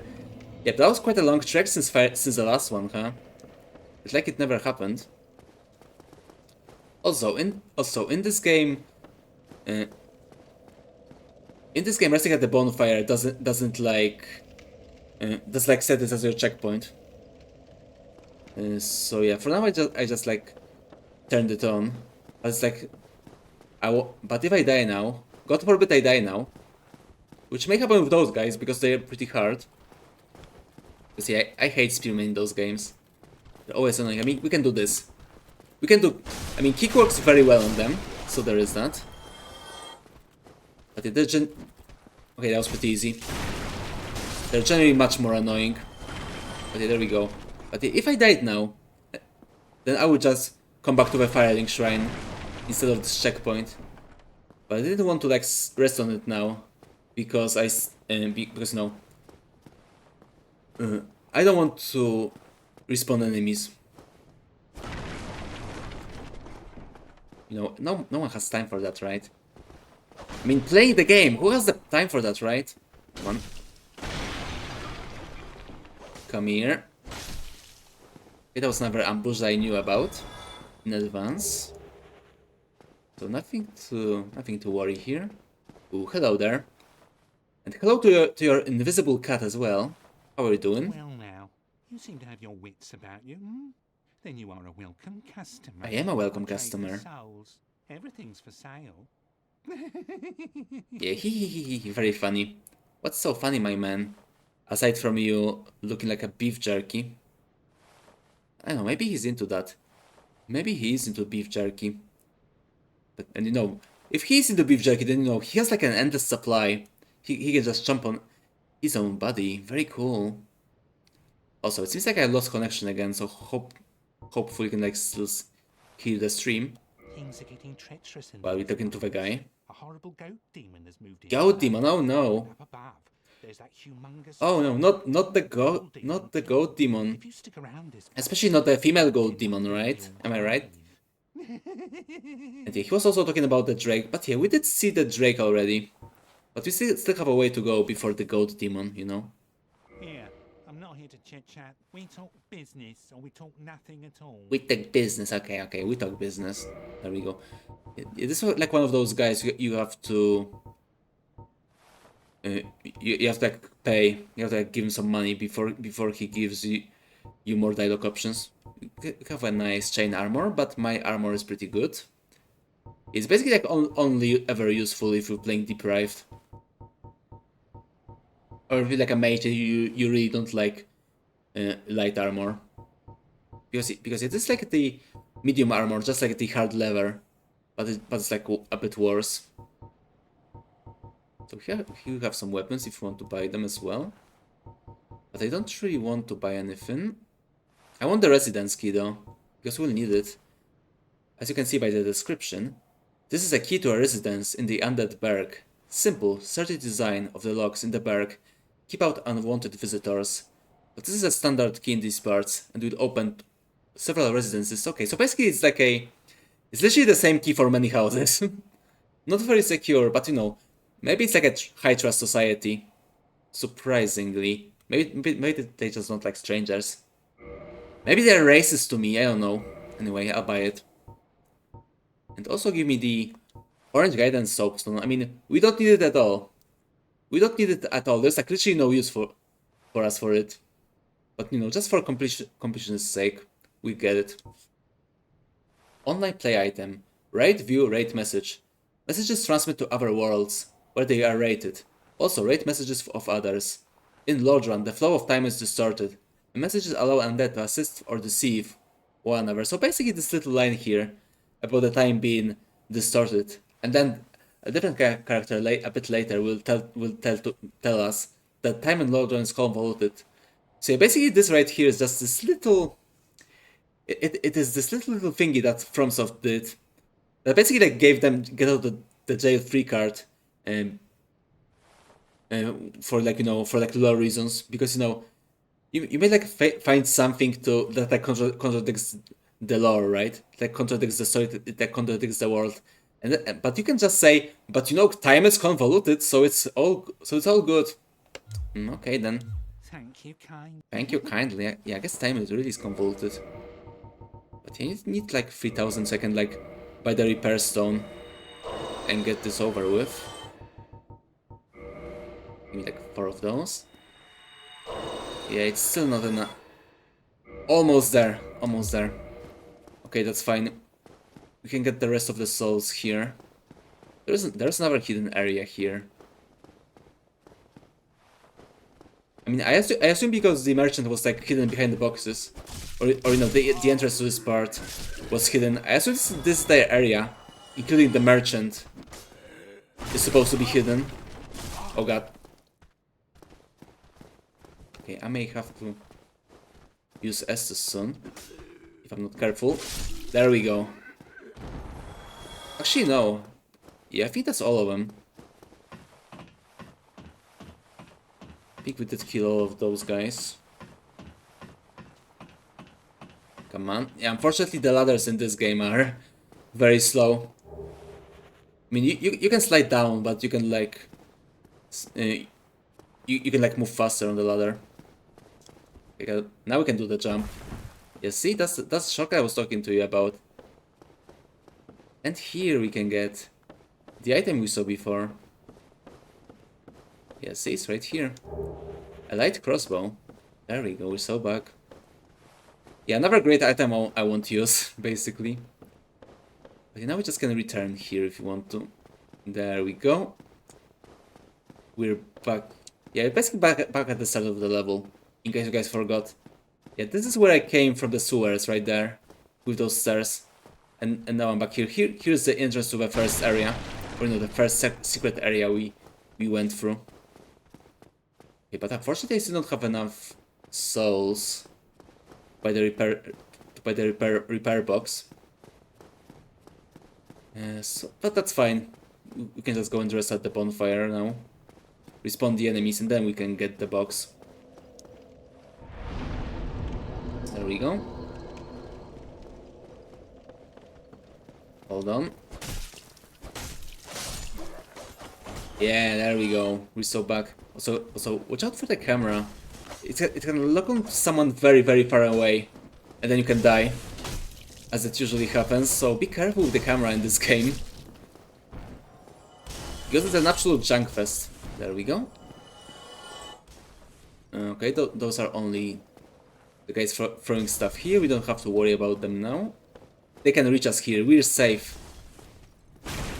Only those guys can hurt us now. There we go. Okay, now for these guys. Like, position ourselves properly. You have to be careful because basically when our sword reaches their shield, that will basically make them attack. Yeah, now they are very aggressive, as you can see. There we go. Yeah, that's why I was so careful last time. Because yeah, those guys mean business, right? Those guys are not pushovers, especially if you like. I want to parry this guy. Come on. Ah, that was bad. It's been a while. Let parry a hollow. There we go. There we go. And we got some dodge. Still can go ahead. Yeah, I'm to splurge when your days are numbered. Yeah, oh yeah, I'm sorry. What a waste. Let me just replay the dialogue for you. Fall off a cliff. Yeah, I'll do that later. Yeah, I'm sorry. That was a muscle memory, right? Because I've played this game so much that I just skip dialogue by habit. Oh, you again. Me again. I hope you brought plenty of soul. So I did. And I did not lose my marbles yet, so it's all good. Okay, give me that repair box now. Specialized mortar used to repair weapons and armor by getting repair powder. Rest at a bonfire to make weapon and armor repair possible. Repair powder is fragile and can't be taken along. But yeah, basically like the weapons never break in this game. You have to like go out of your way to like break your weapon. So basically you can just return to the bonfire and just repair the weapons for a very low price. So yeah, basically the durability in this game doesn't really matter when you get the repair box. So that's why I want to get it now. We can also get, actually we can get bottomless box because we don't have money. But I don't really want to because the bottomless box doesn't really matter in this game. As you can see, a peculiar bottomless wooden box. Its origins are unknown. Some deride it as a symbol of unbridled avarice. Any number of items can be deposited into the box, and items can be managed while resting at the bonfire, which, you know, has like literally no function in this game. Because yeah, you can like put stuff inside the box, right? But it doesn't matter because there's no item limit. It's not like in Demon Souls, where you actually had an item limit. You can just get as much shit as you want, like all the time. I mean, I guess stuff that you can carry, like for example, you have like 99 fire bombs, and when you find like 100 fire bomb, then you can carry it, but you can put it to the box, right?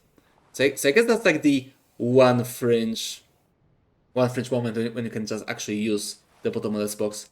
But aside from that, it's like useless. So it's not like even worth it for that money. Yeah, that's like 2,000 souls. I guess you guys can see that. But believe me, this is 2,000 souls for this box. So yeah, not worth it at all.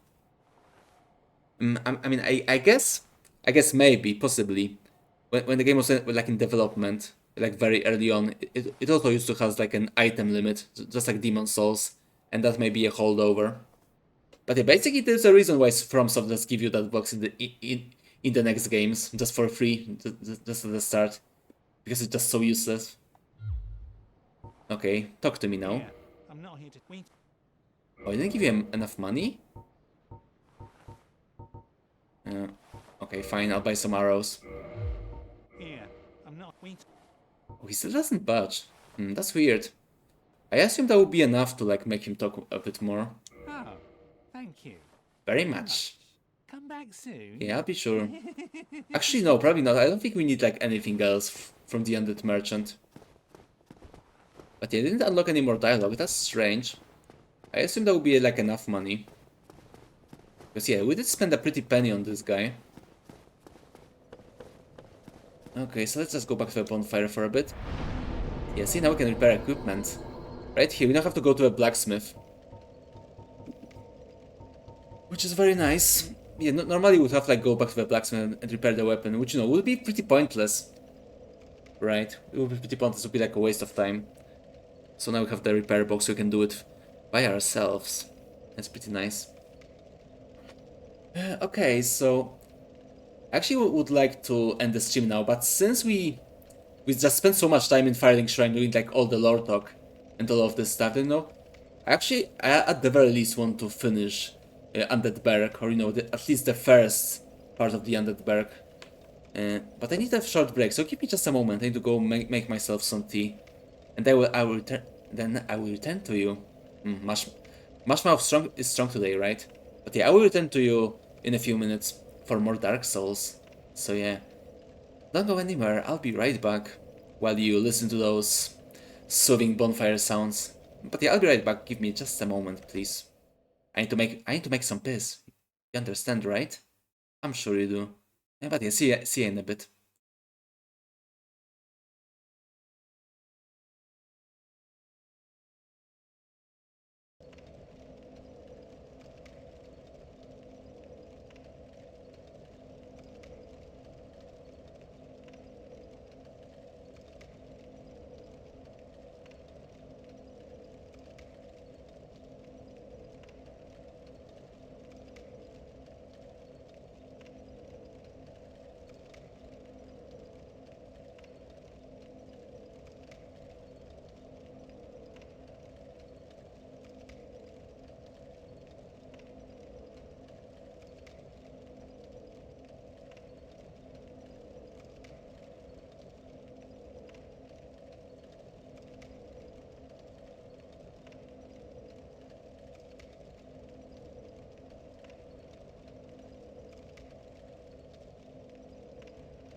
Welcome back.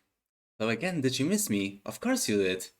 Of course you missed me in my new handsome forum, didn't you? Yeah, but yeah, I'm nice and refreshed. I took some sips, I made myself some tea. I ate some stale bread. So yeah, I'm nice and refreshed. I'm ready for more Dark Souls. So let me just check the OBS again. Make sure we are okay. Everything looks proper. Everything looks nice and proper. So we can continue. Okay, so yeah, finally, maybe I hope we'll be able to like, finish Underberg today. I mean, we will, right? But it's getting a bit late. So I'll pick up the pace. This yeah, we did spend a lot of time, you know, just yapping about the lore, which will continue, by the way. Which will continue. It's a pretty interesting place, right? The Undead Berg, which we are at now. Because yeah, as the name implies, which is the Berg, which means basically settlement. This is basically like this little settlement of undead, which is quite curious because it seems to be like, especially when you go to the undead parish. If you go there, you will see that this place is like actually belongs to the church. It like belongs to the Way of White, right? And yeah, even from what I remember, if I remember correctly, the undead parish church also like it also worships Guinevere, like in particular. This is like one of the she's a daughter of Gwyn and one of the gods basically. And you know that's like a very Way of White. However, the settlement is undead, and the Way of White seems to like hate undeads, right? So that's a bit strange. However, there are also like in Lordran, kinda lame church, not even a single sexy nun. There may be some nuns. I mean, I don't know about this. I don't know about the sexy part, but there may be a nun later. There may be a nun later when you go find her in the catacombs. But yeah, basically, since as you can see, Lordran is like a kingdom, right?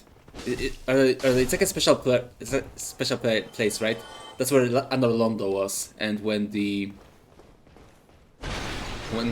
all the gods reside, like way back when, and now like all of the undeads came through here when they became undead. I mean, they were either like exiled, right, or they were like sent to Lordran, like properly. They were either like decided to asylums and went to Lordran, which is like also an exile, especially when like in Way of White, from where they send you to an undead mission to receive kindling, either kindling or like possibly do the same thing that the undead prophecy wants you to do, which is to prolong flame, possibly, since no one really knows at this point of the game. Which now that I think about it, since you know, the church sends clerics, the undead clerics, to Lordran to seek kindling, while the normal undead, all those undead that are like maybe connected to Oscar, which you know was the guy who like saved us and told us about the prophecy of the undead. And possibly this prophecy of the undead and the search of kindling is like connected, because you know maybe the clerics seek kindling so they can prolong the first flame, and for that they want to like use this kindling, they want to use this humanity to make sure the flame does not disappear. So yeah, both of those, you know, the undead mission and the fate of the undead prophecy, you know, maybe kind of like the different interpretations of like the same thing, right? But what I was to say before, yeah, the undead berg looks like very weird because you know it's like an undead settlement, but this is like very church-like, right? It's like very much, you know, under the influence of the Way of White. And as you can see, there's like a lot of undeads here. I mean, not now, but you will see later when we see more enemies. But basically, the game world. In the game world, the Lordran, as I was about to say before, Lordran is like this like central area of kings. That's where the gods come from, and that's where the undead mission is taking place. However, everyone else is basically like for a different kingdom. Yeah, from what I remember, there's like 5 or 4 kingdoms in the game, which you know, which are like normal, right? They're like fully human kingdoms. They're like no undeads there. If there are any undeads, they're like, you know, they're like either hunted or like sent to the asylum or sent to Lordran for the mission. And yeah, there's like 4 of those kingdoms. One of those we already like. Actually, no, we got 2 kingdoms, right?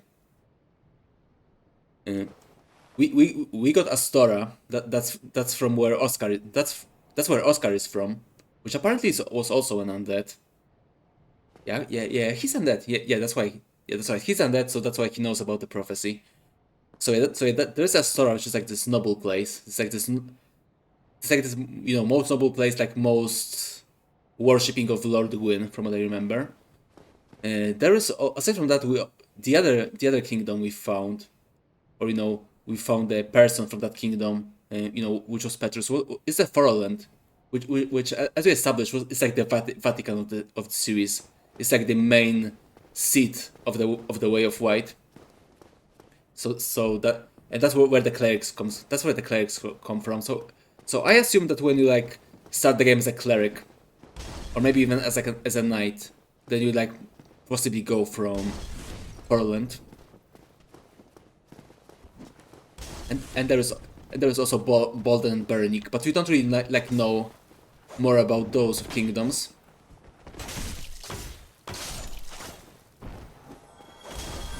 But we will see them shortly. Yeah, there's also stuff like Great Swamp, and I think that's it. Oh, Battle Axe, that's pretty good. That's a pretty good weapon at the start of the game. Can I even? Yeah, I can actually use it. I don't know. Do I want to use the axe? I did use the axe in Demon's Souls, so I don't know. Yeah, I guess I'd keep using the sword. Although axe is good. Battle axe is a very good weapon. It's good to keep in the back of our mind, right? That we have it. But yes, it's like basically like everyone from all of those kingdoms came to Lordran, and we can assume they like all arrived in the Firelink Shrine because that seems to be like the place of congregation. And since the Firelink Shrine is at the bottom of the church, and the church is like located here in the Undead Berg, which, as we established, was probably like a settlement made by the Way of White, you know, for the purpose of the mission. And where am I going with all of this? I don't know really. I don't know, but it's lore and it's cool, right? It's cool. I mean, it's probably not lore. It's probably like bullshit, but still, it's always cool to like theorize about stuff like that, right? Especially since, you know, the game gives you like a lot of things to theorize about, and that's why I like it. I mean, honestly, maybe aside from Bloodborne, I think like FromSoft never managed to recapture it, like recapture this, you know, type of storytelling with the lore and stuff like that. The type of lore that makes you think. I mean, they were trying for sure, like literally every other of their games. But I just don't think they were as good as in Dark Souls 1. I mean, maybe Elden Ring, I don't know. I'm not sure. I think Elden Ring's lore is more convoluted than like obscure, right? Yeah, Elden Ring is a bit of a mess. Were we there? We need to go and kill the archer. Okay, we did. That's good. And now we got another special item called, yeah, I almost forgot. Gold Pine Resin, right there. Rare pine resin which emits golden sparks. Applies lightning to right-hand weapon. Effective weapon inflicts rare lightning damage, making it effective against targets which are resilient to both magic and fire. Very effective against dragon family foes. And also demons. Which will be very important very soon. But that's all in due time. For now, let's finish Undead Berg, which we are actually pretty close. Yeah, now we're just basically blasting through the entire Undead Berg. Oh, another longsword, nice. And you know, back when I first started the game, even though I didn't consider it like that hard, then yeah, this play still took me like a few tries when I was still like trying to get used to all the enemies. Yeah, every time I like go through here, it just brings back memories.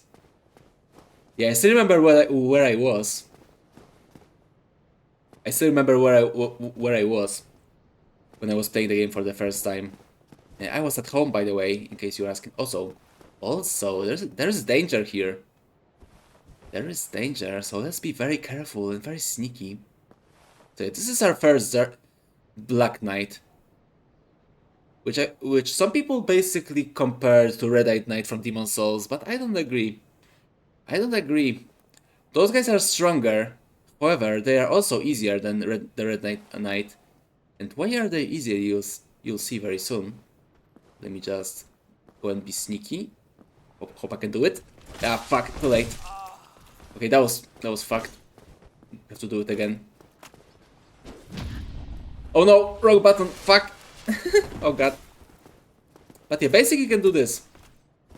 If you have trouble with this guy, which you will, he's quite tough when you fight him normally, then just know, you don't have to fight him normally. You can just abuse parries like that. There we go. But yeah, it's pretty busted. Yeah, that's why I said I won't be abusing parries too much in this playthrough. However, Black Knights are one of the exceptions, because yeah, when you don't do that, they are like extremely tough. I mean, maybe not now, because after Dark Souls 3 and Elden Ring and like Bloodborne, those guys are not that. Their movesets are not that bad. Oh, we got. Oh, nice. We got like the best drop you could. We got a Black Knight sword, which is nice. It's actually the weapon I finished the game with for the first time. This is a very good sword. Yeah, if we are ever in a pinch, we can use the Black Knight sword.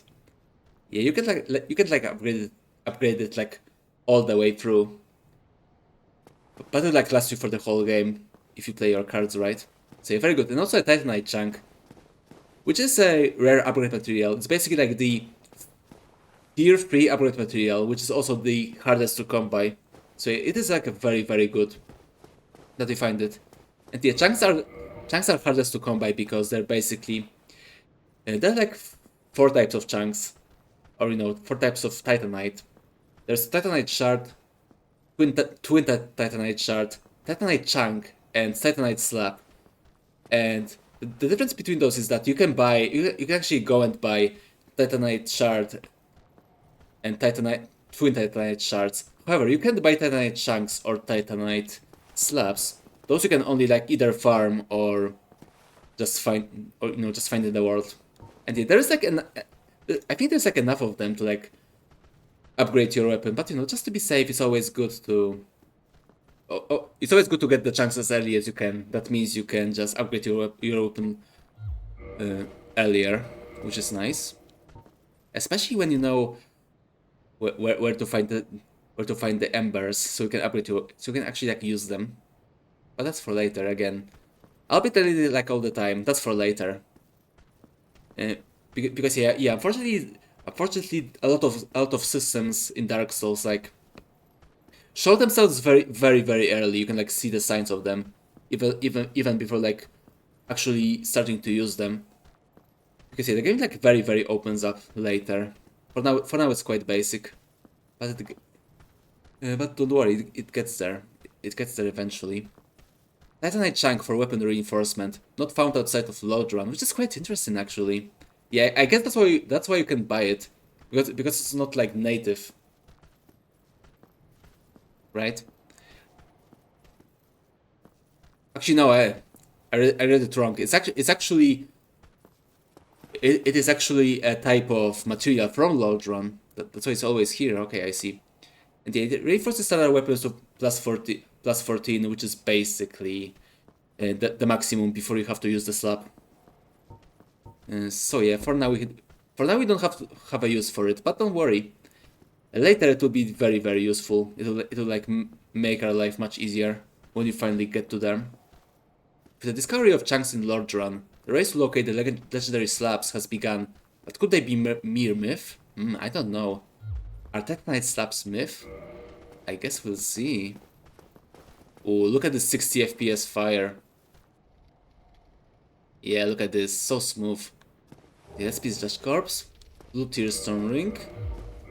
Which isn't very useful, to be honest. It boosts defense while HP is low, which basically means even though it will boost your defense when your HP is low, then you know you'll probably die the next hit anyway, so it's not very useful. But you know, since actually the rings don't wait in this game, they added weight to the rings in Dark Souls 2. So you know, since we have a free slot for the ring and nothing really else to put into that slot, then you know, may as well. There's like literally no downside to it. The rare gem called Tearstone has the uncanny ability to sense imminent death. This blue Tearstone from Katarina boosts the defense of its wearer when in danger, which yes, as I said, not very useful. But may as well, since there's no downsides.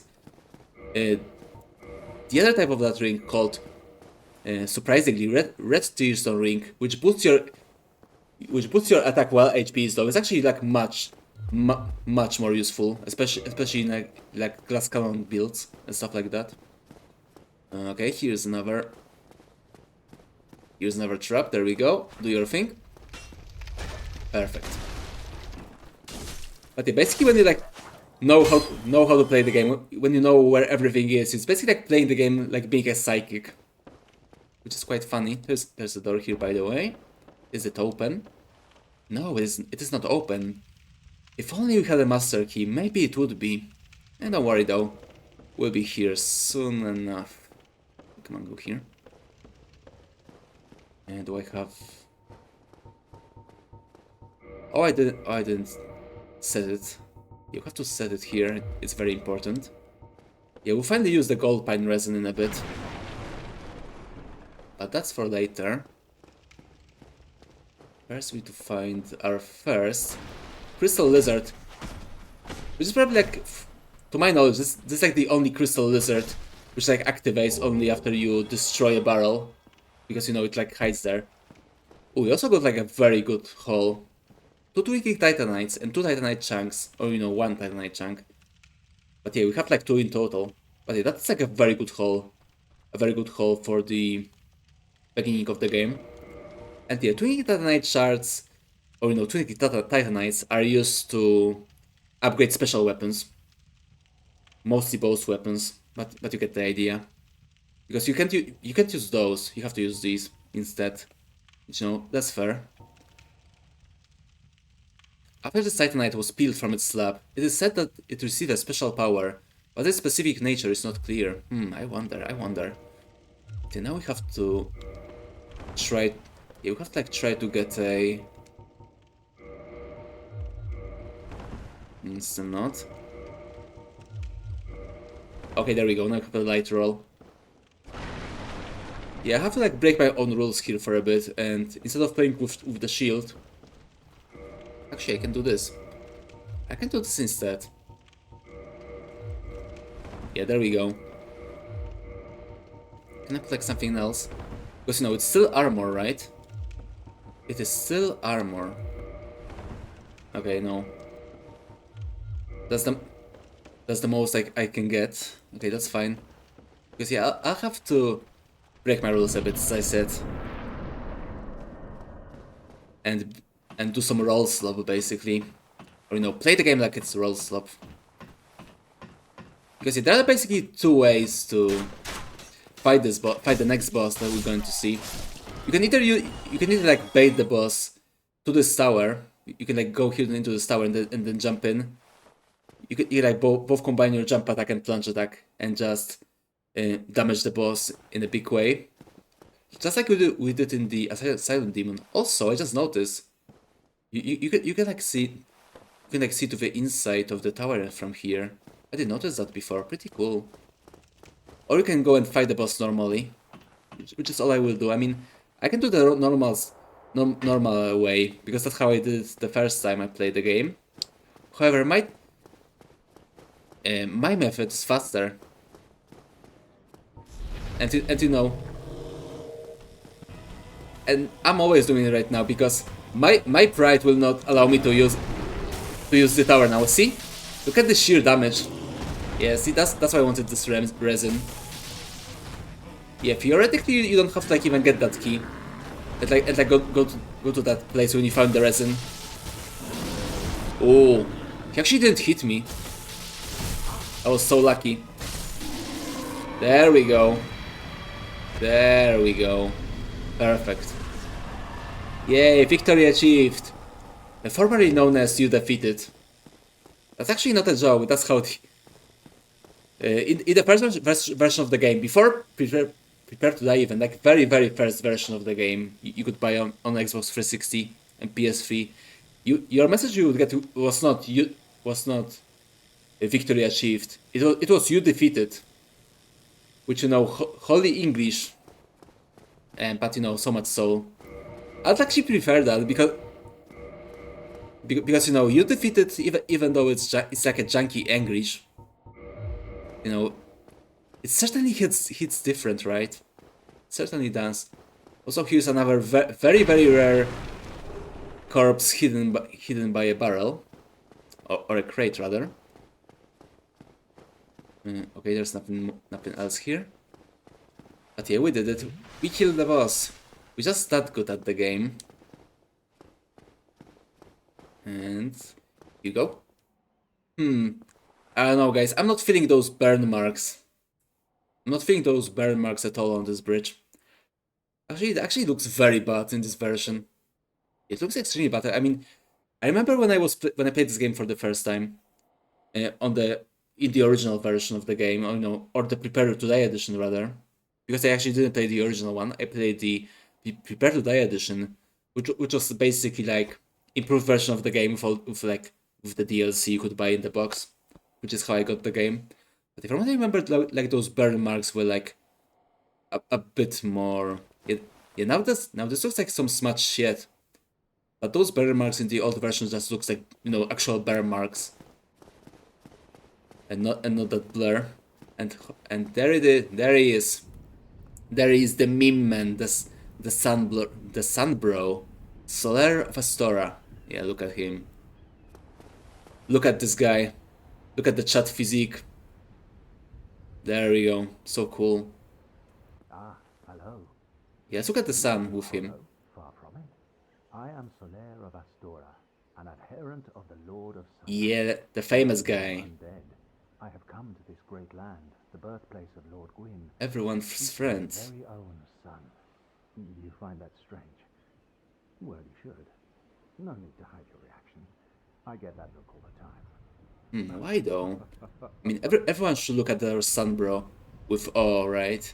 With awe and respect. He's the best person in the game, right? Everyone loves Sun, bro. Solaire for the win. Oh, aha. So I didn't scare No, you. not at I all. have a proposition, if you have a Yeah, I don't know about you guys, but I don't think Solaire is scary. Solaire is friend-shaped, right? He's a big friend and also friend-shaped. So it all fits in the end. The way I see it, our fates appear to be intertwined. In a land brimming with hollows, could that really be mere chance? Oh, yes, Zippy. So what do you say? Why not help one another on this lonely journey? Yay! Jolly cooperation time. This pleases me greatly. Well then, take this. There we go. We unlocked co-op, which we won't use at all. We won't be using it at all since we're playing offline. I mean, I know they're like NPC summons, but I don't know if we want to use them. Okay, yeah, I can use one of them. I can use the one for the Moonlight Butterfly, because if you don't do that... Actually, no, I think last time we played the game, we actually killed Moonlight Butterfly with melee. Okay, so maybe I won't. But there are some NPC summons you can like summon. Like, as I said before, if the servers like ever go down with this game, there are at the very least like some still...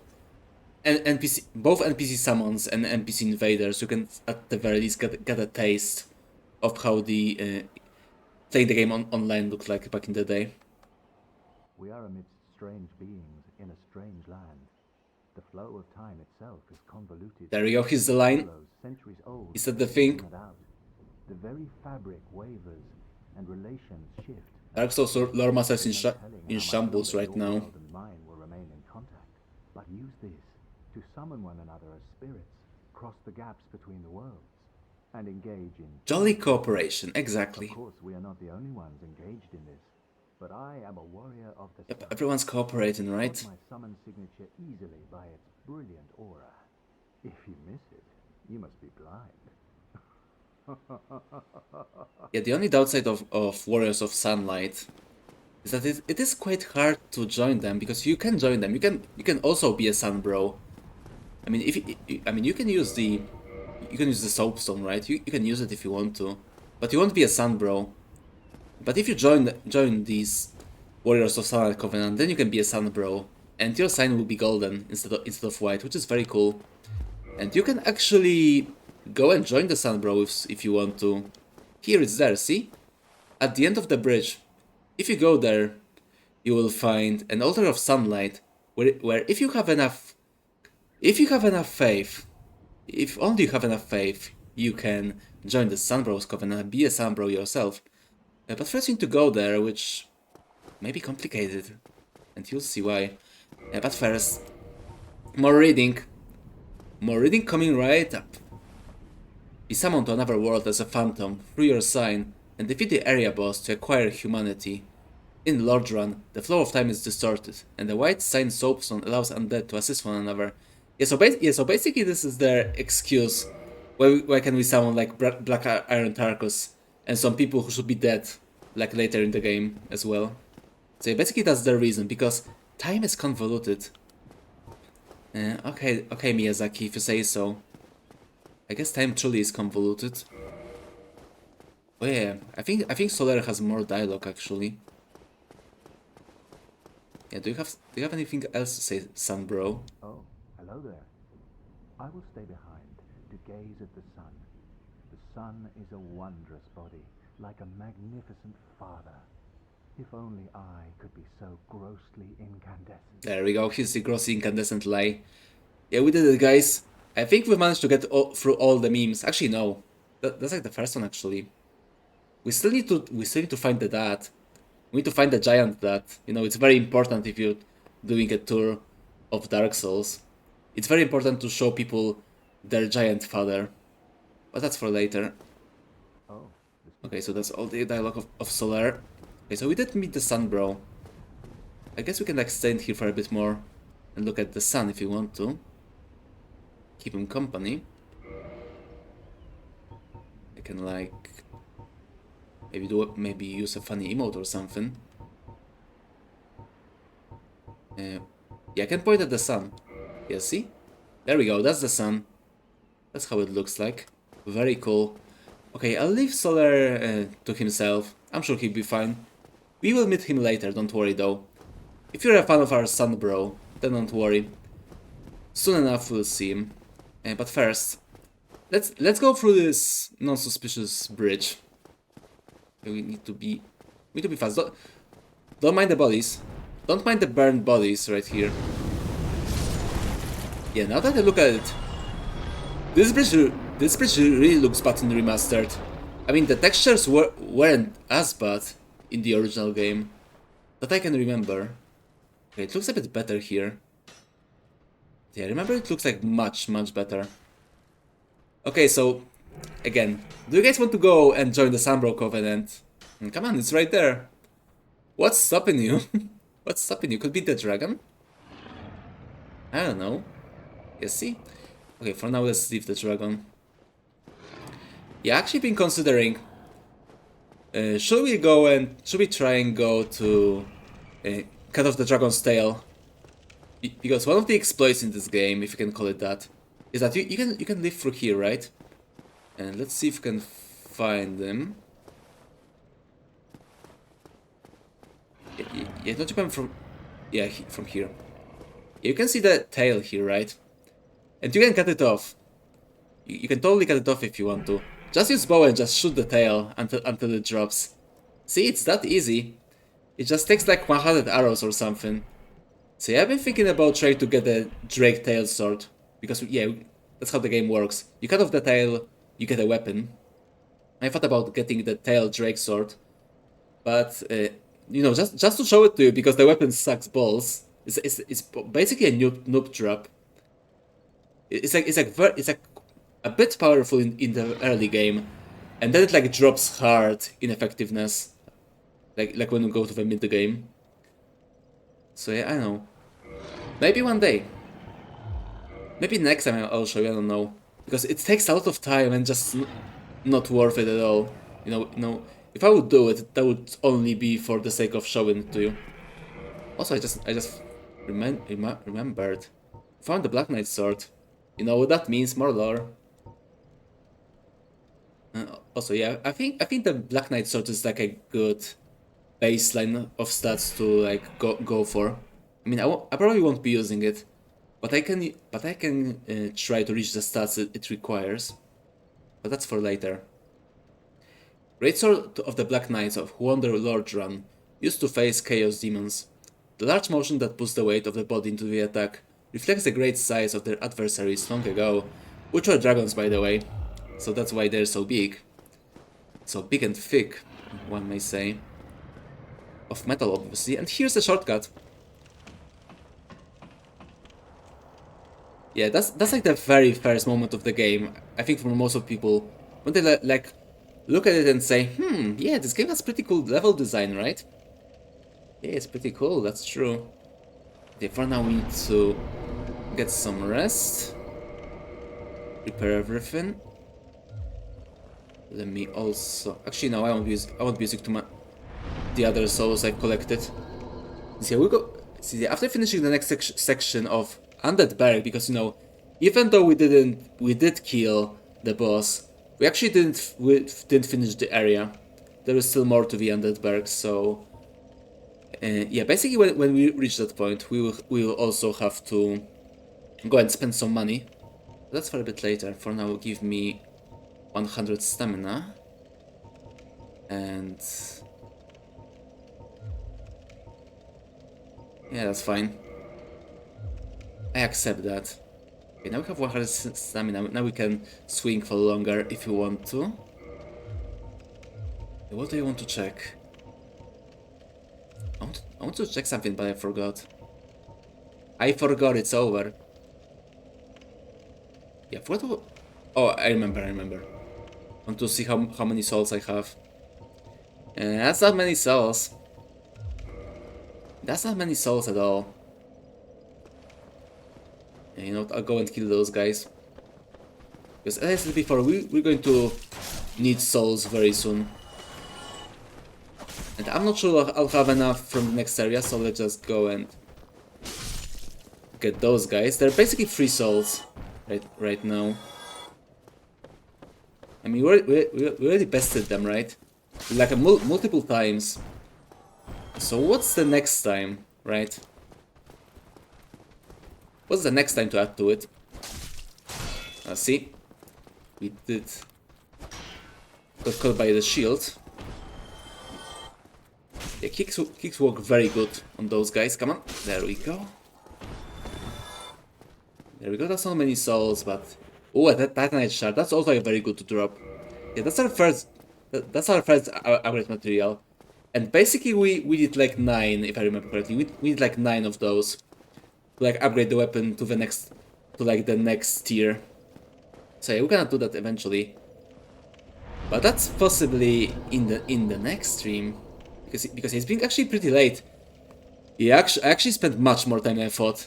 But you know, that's because I just love yapping about this game.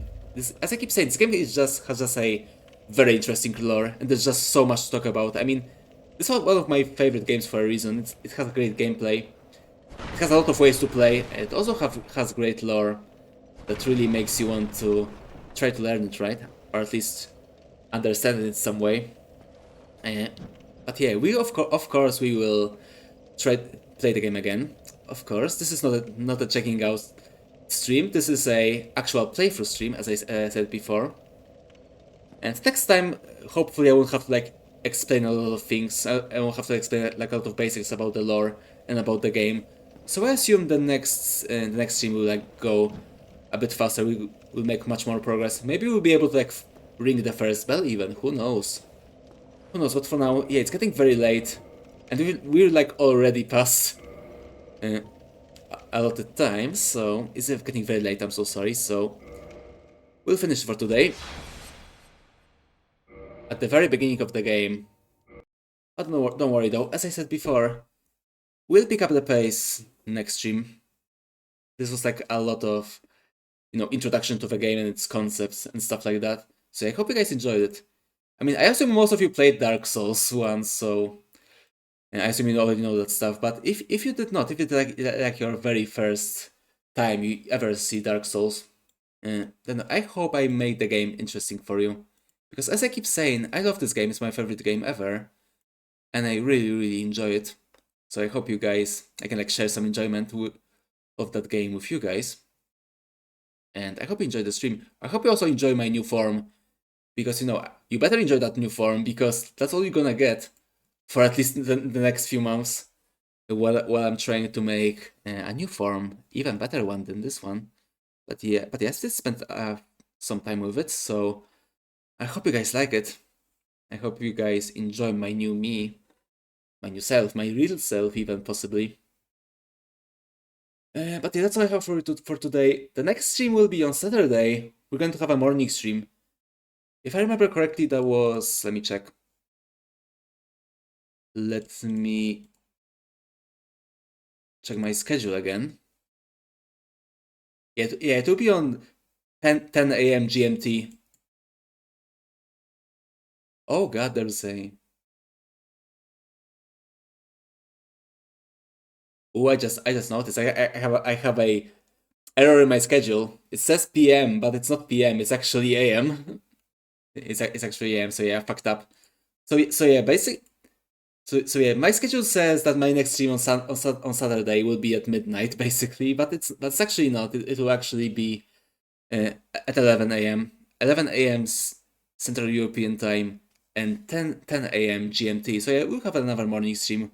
I think we'll play probably Verho actually.